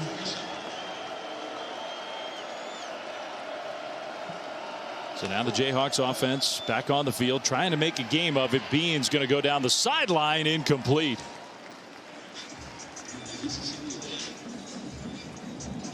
They really have not gotten much out of the wide receivers today, in particular Quentin Skinner.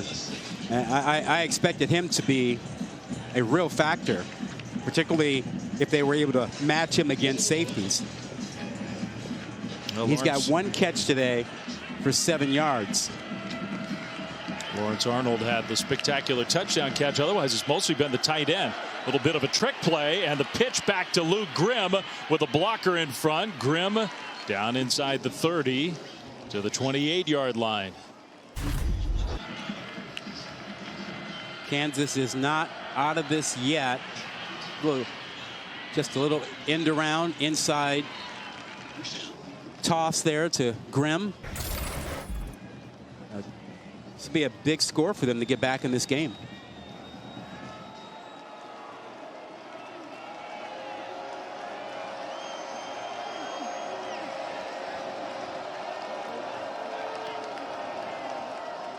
Play fake from Bean, who's got all kinds of time over the middle, and a nice catch going up to get the ball, and then fighting for the goal line. Lawrence Arnold, touchdown. His second of the day, and both of them have been spectacular.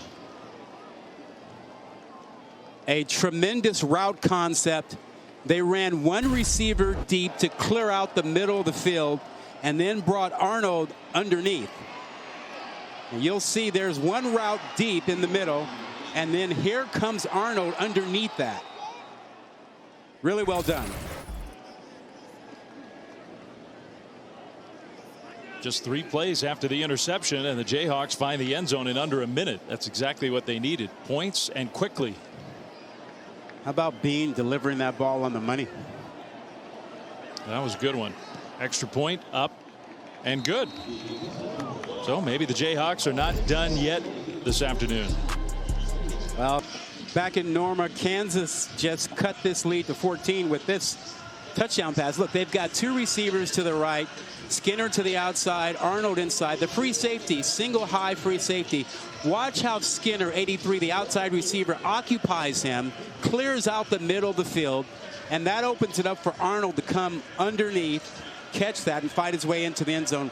Great route concept, attacking that single high safety, and that has brought Kansas back into this game, a 14-point Oklahoma lead. So now the Sooners offense will be back on the field. A touchback, but first let's check in studio with Kevin. Yeah, and Flem, a terrific Penn State defense is being gashed today, Acho, by Donovan Edwards and Blake Corum. Each of those running backs has over 100 yards. The team has over 300 rushing yards. This 61-yard rush, the 3rd longest play of the game. Edwards has a 67-yard touchdown run, 31-17 Michigan. Elsewhere, the Horns having one heck of a time with Hunter Deckers and Iowa State. Iowa State has beat Texas the last 3 times they played. They're trying to make it 4. Deckers 2 touchdown passes as well. Iowa State up 21-17, guys. Wow, keep us posted on that one. Now that would be a shocker, I think, just based on, look, you and I were in Lubbock. We saw Texas Tech take down Texas. Run play on first down for the Sooners. It's not like the Longhorns are invincible, but when Quinn Ewers has been their quarterback this year, big difference. They've been really, really good. Yep. Second down for OU, and the little swing pass out to Marvin Mims. Another Sooners first down. Yeah, Jeff Levy, the offensive coordinator for Oklahoma, has really mixed things up nicely. Rushing attack, RPO game, quick passes outside. Gabriel is going to go down. He got sacked. I think the player who got the sack was held, and it didn't matter. Craig Young. Penalty flag, I believe, is going to be against OU, and I would assume it'd be declined. I was just about to say. Offense number 64. That penalty is declined. Second down. What a good job Oklahoma has done today protecting Dillon Gabriel. It was really one of the main things coming in. As you see, that's Morris on the right side, and it's a speed rush, and that's a horse collar. Lasso. If you're going to hold, might as well get your money's worth. Might as well get your money's worth. Wanya Morris committed the penalty that was declined. The sack stands. Second down and long, and the Sooners get that sack yardage back and then some out across the 45 to set up 3rd down and about 4. Yeah, Gray doesn't waste any time. He attacks upfield right away. Good player.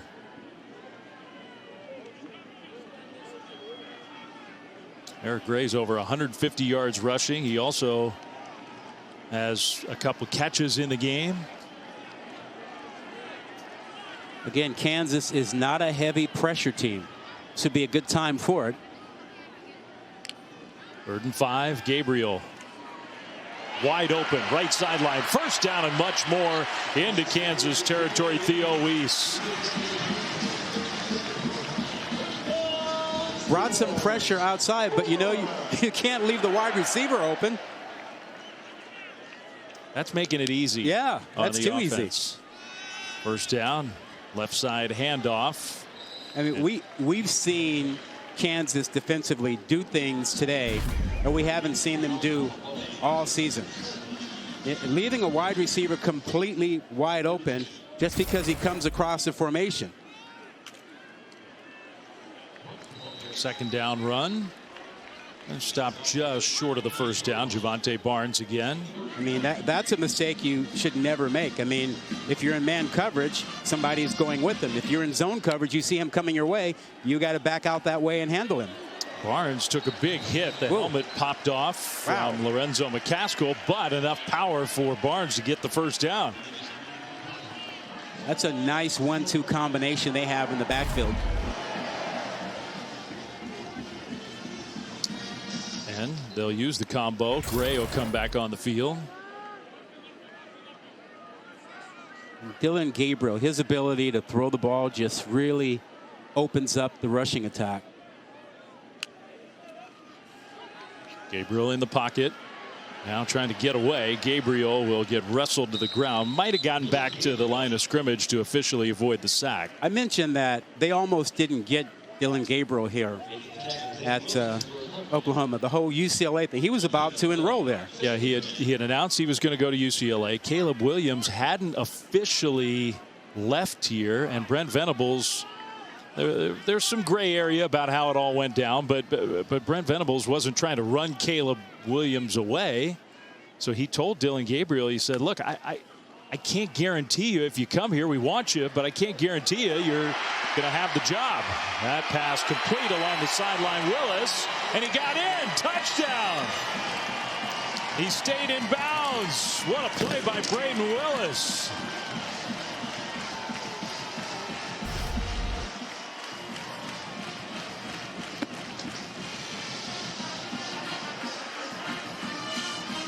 Another Oklahoma receiver wide open. Kansas losing track of receivers on almost back-to-back plays. Well, and another just spectacular effort by an individual OU player, Willis. He was wide open, but to get to the end zone there, that took some balance. Listen, Willis has had a day. And he started the day with some tremendous blocks and has made some tremendous catches. Gotten into the end zone once. Could have been a second time. Just barely did get in. He has. He's played a great game. Extra point up and good. And they're happy that Dillon Gabriel did decide to come to Oklahoma because he can play. Yeah, you can flex when you do that. And again, a blown coverage on the backside, completely wide open. We just have not seen Kansas lose these things like this all season. So another OU touchdown. It's 49-28. Oklahoma's up over 600 total yards. Wow. Dillon Gabriel's been a big part of that. For more on him, let's go down to Tiffany. Well, guys, one of the reasons Oklahoma was able to land Gabriel was because Brent Venables told us offensive coordinator Jeff Lebby being here. Dillon's relationship with Lebby goes all the way back to when Lebby recruited him out of high school to go play when they were both at UCF. I asked Lebby what he saw in a young Dillon back then. He said he saw a young man that was cool, calm, and collected, unshakable, unbreakable, and loved playing football. With so much history, Dillon told me his coach is family and that he knows how much Lebby loves him, and that pushes him to be better. Thank you, Tiffany. Rod, you were also talking about Jeff Lebby. And we'll continue that train of thought. But first, we got to get another update in studio with Kevin. Second screen viewing suggestions right now. Texas has just called a timeout over on ABC. 4th and goal. They're down 4 against Iowa State. Elsewhere, Jackson Dart, 3 touchdown passes. Ole Miss on top of Auburn on ESPN in a really entertaining game. And Coastal Carolina, one of 15 remaining unbeatens, losing over on ESPNU. All right, Kevin, thanks. First down for the Jayhawks, and Bean, a nice delivery to Lawrence Arnold, who's having a good game for the Jayhawks. 1st and 10 Kansas. So Ole Miss, that's where Jeff Lebby was before he followed Brent Venables here to Oklahoma. And it's my opinion, but I think Jeff Lebby is one of the top offensive coaches, play callers in the country. Not going to get an argument here. And he has proven that over the years. And he is showing it here with Oklahoma. He's still only 38 years old. Yeah. But I do think last week, there was a lot of rumbling about every part of this Oklahoma team. It was so ugly last week. Bean on the move, looking downfield, just kind of heaves it down there. And I don't know if he was throwing that away or not. I don't know. I'm not sure he did. He put it out there. But you can see, Jason Bean can throw the ball. He's got some arm on him. And I do believe that his strength is really the longer throws, the deep throws. As we've seen today, a little bit more trouble against zone coverage with the intermediate throws. But if he gets a chance to attack the safeties, he puts that ball out there. Second and 10. Jared Casey, the tight end, came in motion. Handoff and a big open field tackle for OU. Hello. Key Lawrence again. Man, he has had a day.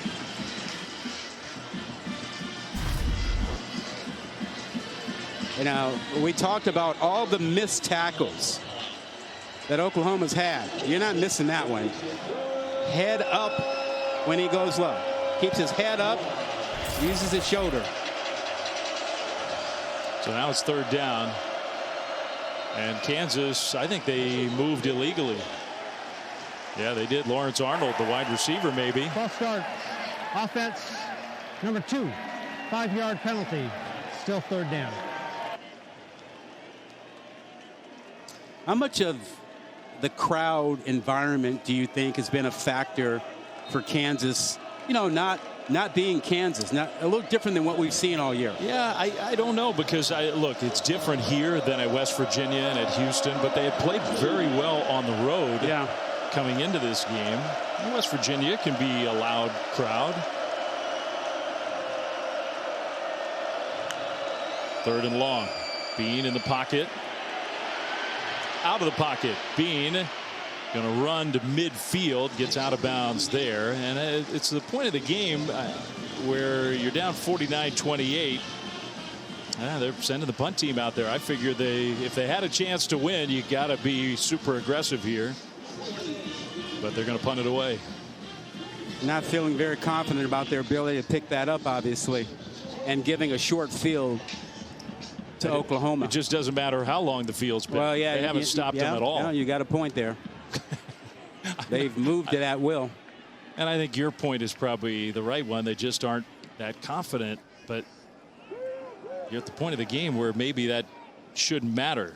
This punt's going to bounce.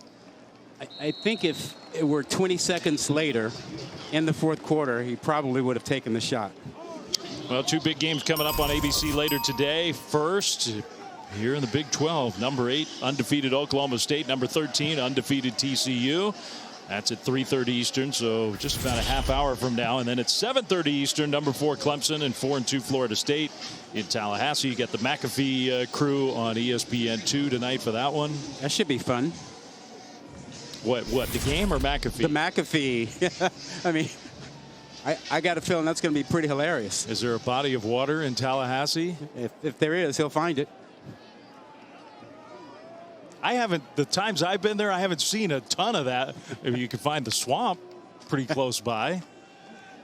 The throw across the middle, knocked what away, a play. incomplete. If you go underneath, you better make the play, because that is otherwise a touchdown.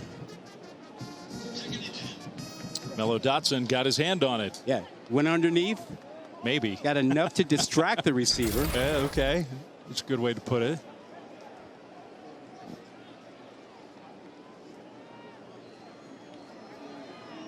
.11 seconds to go, third quarter.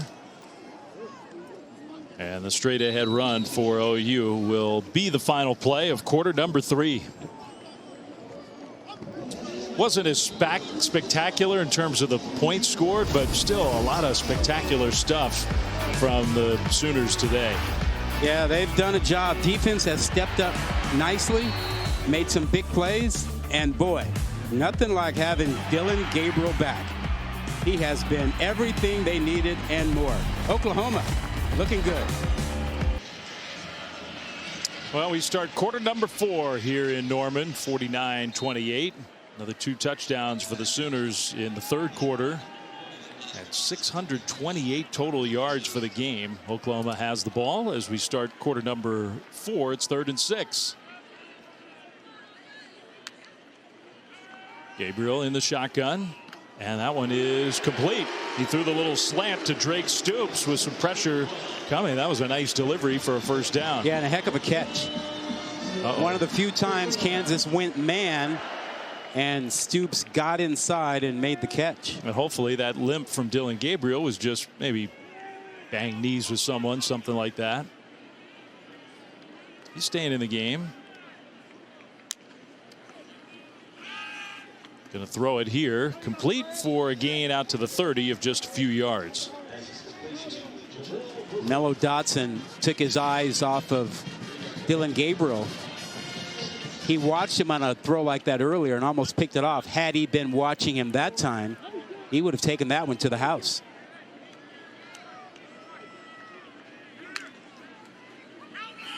Gabriel, the ball flung out of his hands, kind of popped in the air.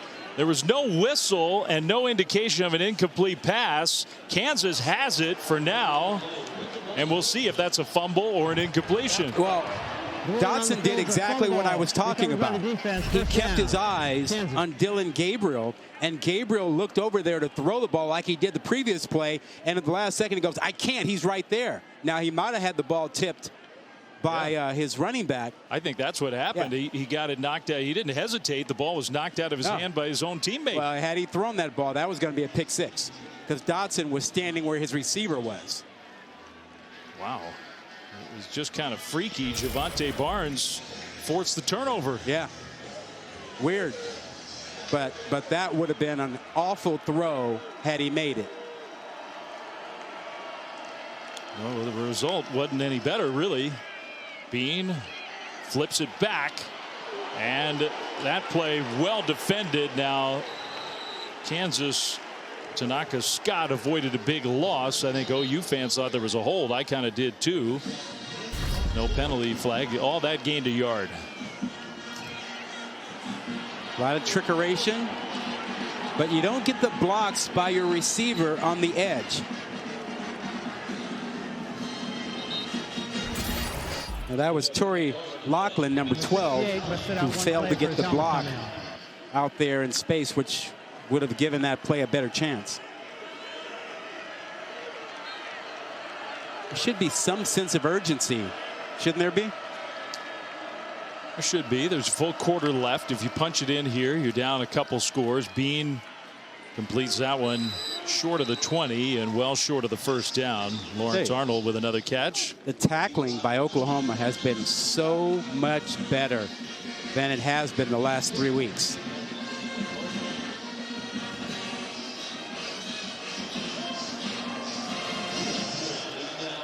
I still like the matchup with Skinner down here. 83 Quentin Skinner. They haven't really targeted him much today.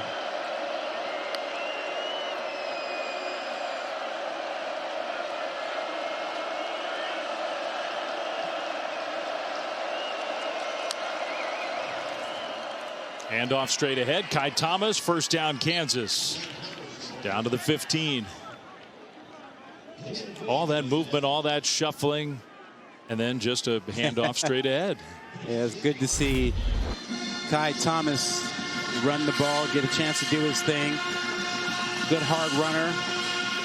When he left Minnesota to come back to Kansas, he tweeted out to the world, I'm coming home. Enough time sitting behind Mo Ibrahim for this season. Didn't want to do that. 1st and 10 Jayhawks. Bean in the pocket, takes off. Bean to the 5. Bean tripped up, and he stopped maybe a yard short. It'll be 1st and goal. These Jayhawks just won't go away.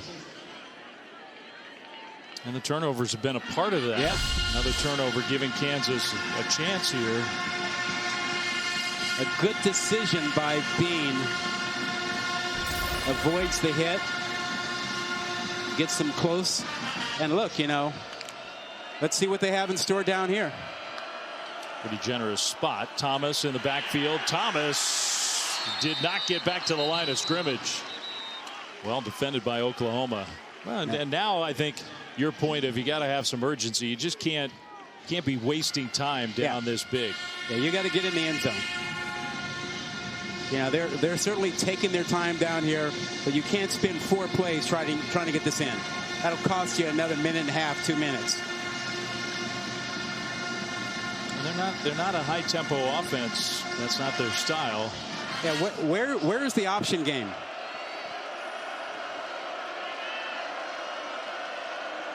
Second and goal. Handoff. Thomas again had to fight so hard and just got to the original line of scrimmage. Isaiah Coe, Reggie Grimes. Thomas kept falling forward. They spotted him back, I think, at the 1 where it'll be 3rd and goal. Yeah, they're going to burn, if they get in, they're going to burn 2 minutes trying to get this touchdown in a methodical way. And you really should have, in my view, your best play to get you in there quickly, save some clock, see where you can go. Can OU's defense come up with a goal line stand? Bean keeps it. No, he handed it off, and Thomas walked in. That was good ball handling by Jason Bean. Kept that ball in there for a long time. Finally gave it to Kai Thomas. It's a Kansas touchdown. Yeah, the left side of that line. It started inside with Nowitzki, the center, and then you'll see a good block on the left side by Pooney, 67, to turn Oklahoma inside and create that hole. So the turnover leads to a touchdown. Maybe Lance Leipold's team is not done yet. How do you feel? Make this PAT. How do you feel about an onside kick? I just don't know why you wouldn't at least consider it, because I just don't think field position is much of a factor in this game. So the extra point is up and good. You're still down 14, but still have a little life. Weird, fluky turnover, and the Jayhawks took advantage of it. Yes, they did, and they are back in it. This team is tough. They will not quit. We got a great finish coming.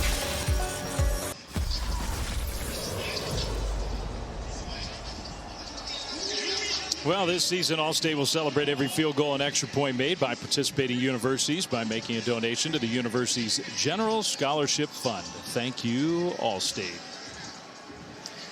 Here from Norman, Oklahoma, where the tradition is, okay, the extra point gets kicked. Somebody comes up with the ball, chuck it as high as you can, fight for it, scramble for it, fumble it, heave it somewhere, I don't know where.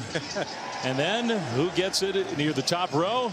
Just throw it out of the ballpark. Toss it out. A little bit of the old Wrigley Field kind of thing. But don't worry. They don't lose the ball. It gets recovered outside. Hopefully nobody's walking their dog or whatever.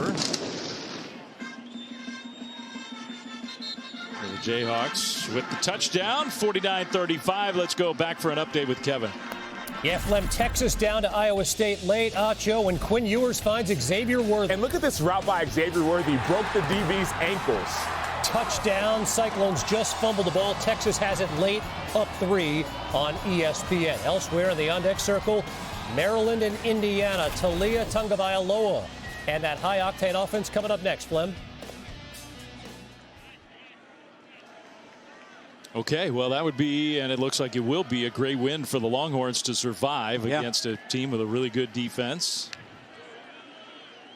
Might not have been as pretty for Texas. Drake Stoops gets his hand on the ball, and a nice gain on first down. He's had a nice day so far, making his parents proud. Mom and dad sitting up here watching him play. Bob Stoops, former coach here. Folks in the elevator were asking him to come back and coach. He said, never mind. You're in good hands with Brent. Gabriel tried to zip that one to Stoops, incomplete. So that'll stop the clock. Now it's 3rd and 1. But Oklahoma, the clock would be the Sooners' friend. There's Bob, who didn't love that particular moment. He's probably saying, we're up 2 scores. Bleed some clock. Run the ball. They've run for 242 yards. They've thrown for 403. Yeah, but, 2-score lead. You've run for 240. Run for 300 in the game. Eric Gray with the carry. Gray cuts it upfield and gets the first down. I mean, if you run for that much, your offensive line has played that well, you can take a bunch of time off the clock. The clock is the enemy for Kansas right now. And with a 2-score lead, you don't really need to throw it that much. Certainly not incomplete passes. Well, we're definitely seeing a more deliberate tempo in terms of getting the play in. Can't really say breaking the huddle, but getting to the line of scrimmage. Right. And that's the smart way to play it. There's a handoff. Barnes got hit at the 40, maybe made it to the 41.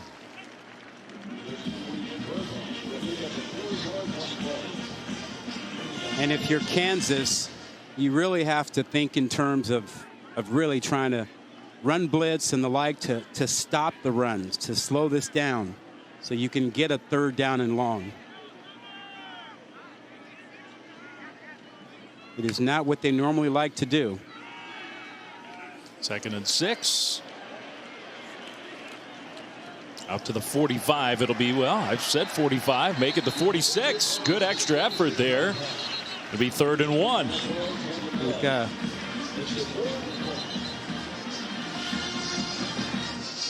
And Lorenzo McCaskill, his helmet flies off again. Pleasantries. Enjoy the afternoon with you. Yeah, your shorts look a little shorter than normal. That's because I don't like to wear as many pads. You notice how short the pants have gotten in college football? You're right. We showed you that old clip of Kansas the last time they beat Oklahoma.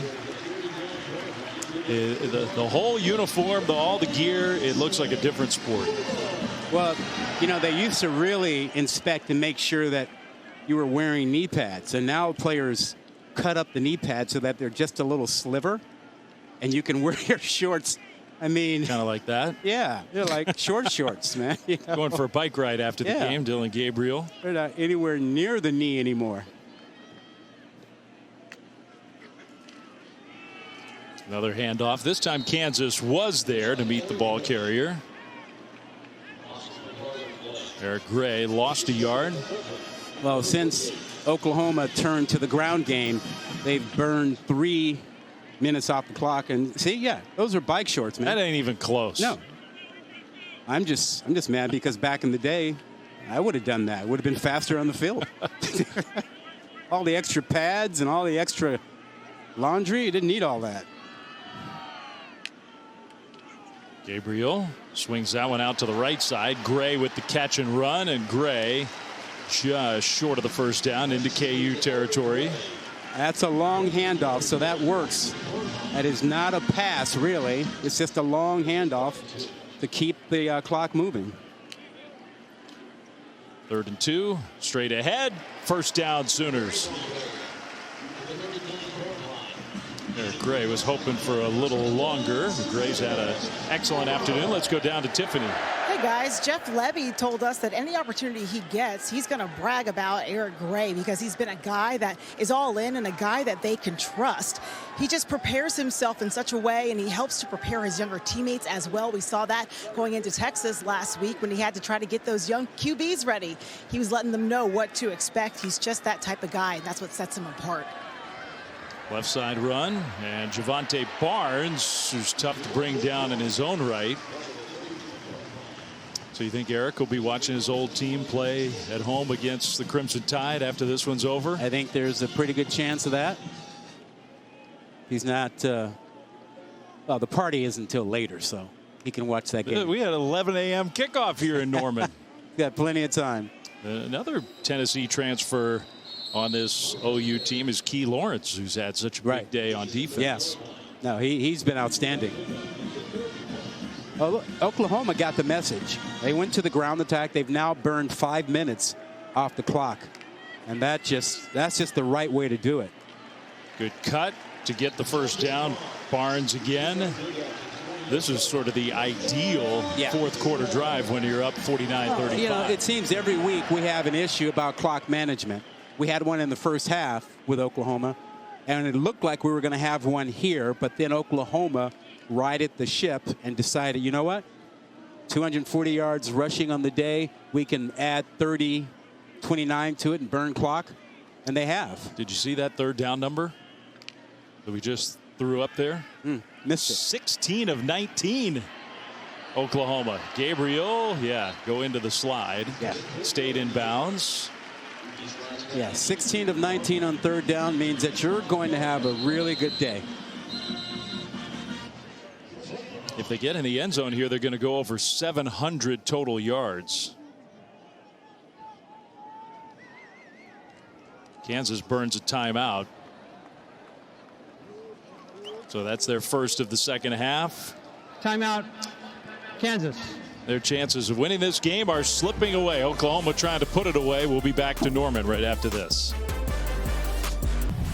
ESPN College Football is presented by Sling, the TV you love for a price you'll love. Homecoming parade. Everybody had to get up a little early for that one. Listen, when you have homecoming and you celebrate your first African-American scholarship player, you can't lose. You got to win that day. I mean, everybody's excited. It's a celebratory day. You got a parade. Oklahoma needed this win for a lot of reasons. And homecoming's one of them, but given the anxiety in these parts, this was huge. I mean, I think, you know, sometimes Dillon Gabriel being back has obviously been a huge part of the story here. 412 yards passing, a couple touchdowns. He's rushed for a touchdown. It's just a totally different team with him out there. But look, it's easy to say, okay, Oklahoma State and TCU, they're undefeated. They're in the top 15. They're going to play here in a few minutes. Huge game. Well, this was a huge game for Oklahoma for a different reason. I mean, they had to play better. Timeout, Kansas. Kansas is calling another timeout. 30 seconds in length. So just a short timeout. I mean, this program has the fourth most wins in the history of college football.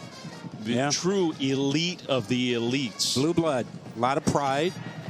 There were a lot of folks who came out of last week going, this does not happen to Oklahoma. You don't get blanked 49-0 and not by your rival. Unacceptable. Those were the words that we heard. And, you know, people started to question the direction of the program. But, you know, again, as we talked about, when we looked at the tape, the problems were all things that could be fixed, particularly on the defensive side. Now, the transfer portal is going to clearly be an issue for them going forward. They certainly have to beef up the quarterback room, and they've got to do some other things, too. I wonder if Brent Venables is going to change. It's not that he's against the transfer portal, but you don't get the sense talking to him that it's really what he wants to be a big part of this program. That play was stopped short, so Kansas will use their final timeout here. Well, I think he's right that in third and final. In the long run, your program is not going to be sustainable and live off the transfer portal every year. You can, however, plug some holes and get a quick fix, as we've seen Lincoln Riley do at USC. But if you get the reputation of being a program that is just totally dependent on the transfer portal, you're going to miss out on the elite high school guys.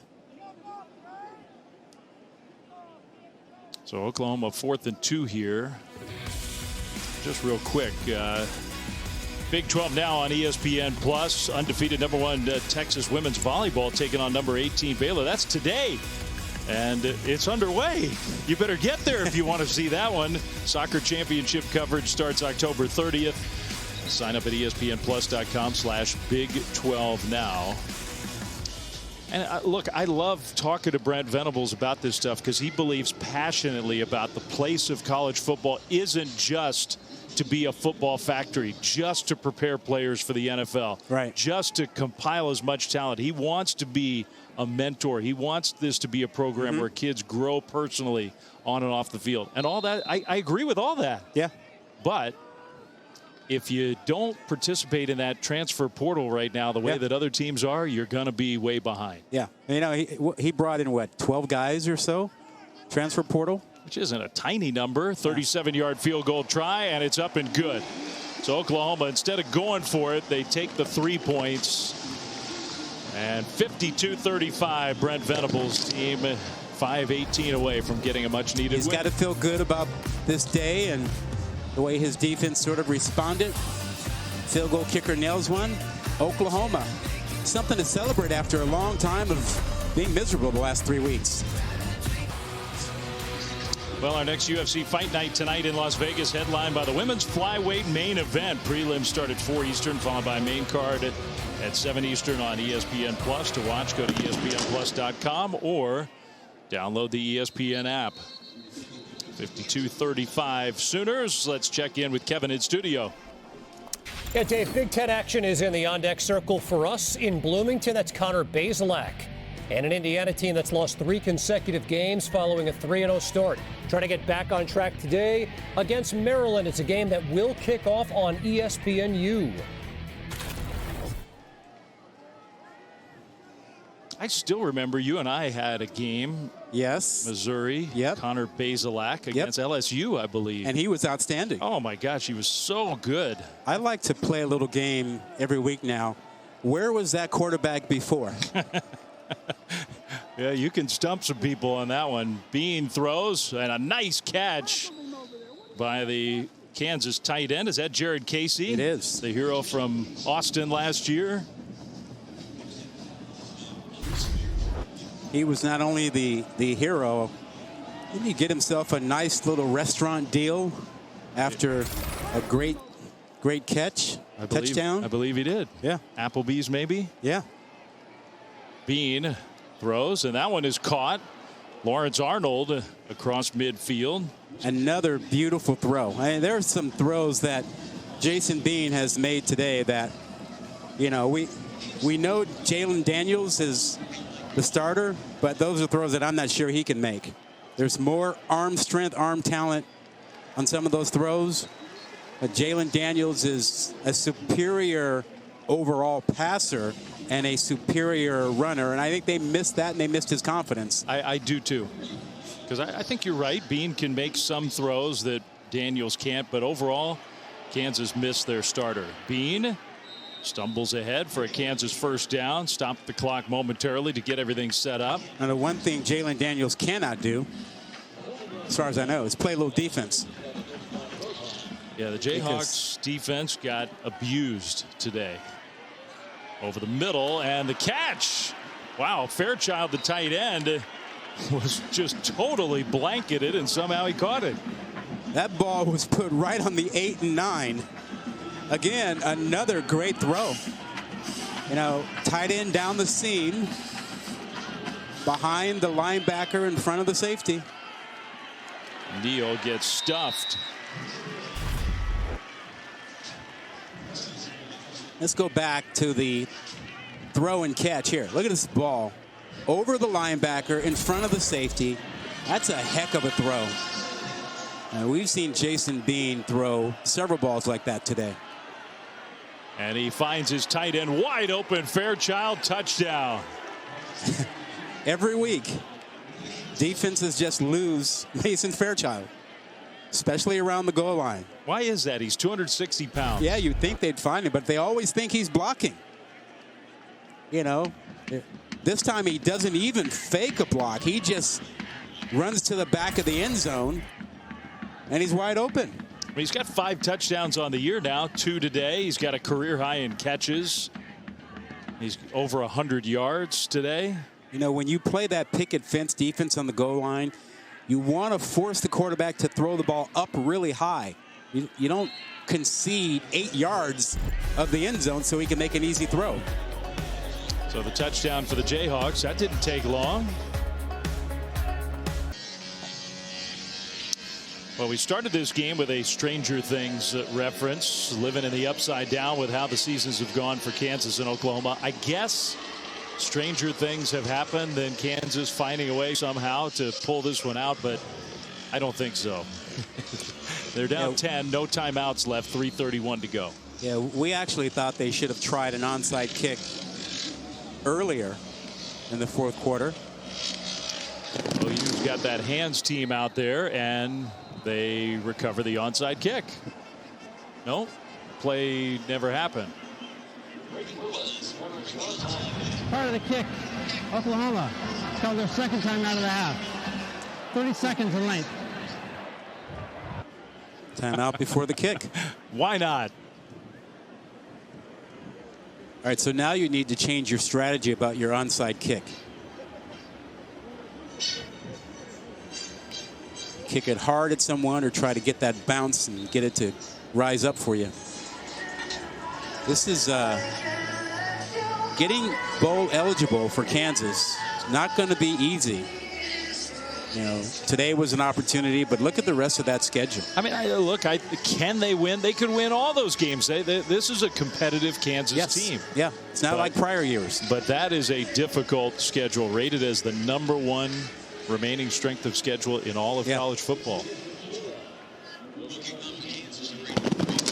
All right, so now with that ball placement, they kick it to the other side, and OU, ball spinning, nice recovery by Marvin Mims. And Mims, hopefully he kind of recovered that awkwardly, got bent backwards. I think he's okay. Listen, they needed Mims today. They targeted him at least 17 times, I believe. 9 catches. 17 times? 17 targets today. He had 4 last week or something like that. Yeah, got that one cleanly. He looks like he's walking around okay. Yeah. I mean, how do you target a player like that only 4 times and against your rival? Well, the whole operation last week was just broken. Not this week. Handoff straight ahead. And Kansas has no way to stop the clock. You know, sometimes you just have to step back away from the scheme and the X's and O's and ask yourself, what are we trying to do here? Well, we're trying to get the ball to our best players in the best position possible. Well, Mims is one of your best players. Okay, well, let's get him the ball more. You know, it's not that hard. Now, it helps to have Dillon Gabriel back, who actually can get the ball to him.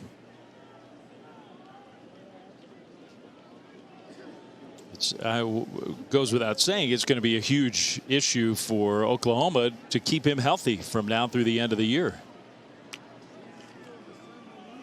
Gabriel keeps it, and Gabriel will get a first down and more. Goes down inside the 30. Yeah, unnecessary. That's an unnecessary risk. You get him back after 2 weeks, concussion protocol, and he delivers a phenomenal day. Throwing the ball, the occasional scramble. Comes up with a day of 403 yards passing, 29 of 42, a couple of touchdowns. I just don't see the reason to run him at all late in this game when this game is in hand. We sure did have some highlight plays today, didn't we? Oh, we had a bunch of them. This game started out like a track meet. I mean, that last play we showed with Braden Willis tiptoeing his way into the end zone, the incredible interception for Oklahoma. C.J. Colden. Now, this win for Oklahoma is not going to end all of the concern and criticism out there about the last 3 weeks. But this is a real big win for this team and for their confidence and feeling like, you know, the enjoyment, or as Brent Venables phrased it, the joy of playing amidst all the expectations, the burden they have. This is going to help this team feel better about themselves and maybe propel them into the next week. Gabriel is just going to stand around on second down before he takes a knee. So he goes down on a knee, taking as much of that clock off as possible. If they do that one more time, they're going to go back under 700 total yards for the game. Can't have that happen. Am I the only one who cares about that? Probably. You go over 700 yards, that's kind of cool, and now they're going backwards. I think if someone gives Jeff Lebby a note, he'll decide, well, we should run it, pick it up. But I think that's it. I think they're going to lose it. But the win and getting back on the right track is a really big thing for Oklahoma. Oh, maybe only 1 yard loss there, Rod. Could be they stay over 700 for the game. No matter what it is, they can celebrate a good win. And I think the final score undersells how well the Sooners played. I think that's right. Particularly on the offense, Dillon Gabriel made the huge difference. But despite the 42 points, we saw the Oklahoma defense play much better than we have the last 3 weeks. Still work to do, but much better. I think that's very true. So 52-42, the Sooners snap their losing streak. They extend their winning streak against the Jayhawks. 18 straight wins against Kansas in Big 12 play. And for the Jayhawks, their second loss in a row, and they need their starting quarterback healthy again. They missed him today. For Tiffany Blackford, for Rod Gilmore, Dave Fleming saying so long. Thanks for being with us. Time to send you out for Maryland, Indiana, and East Schroff and Brock Osweiler are there.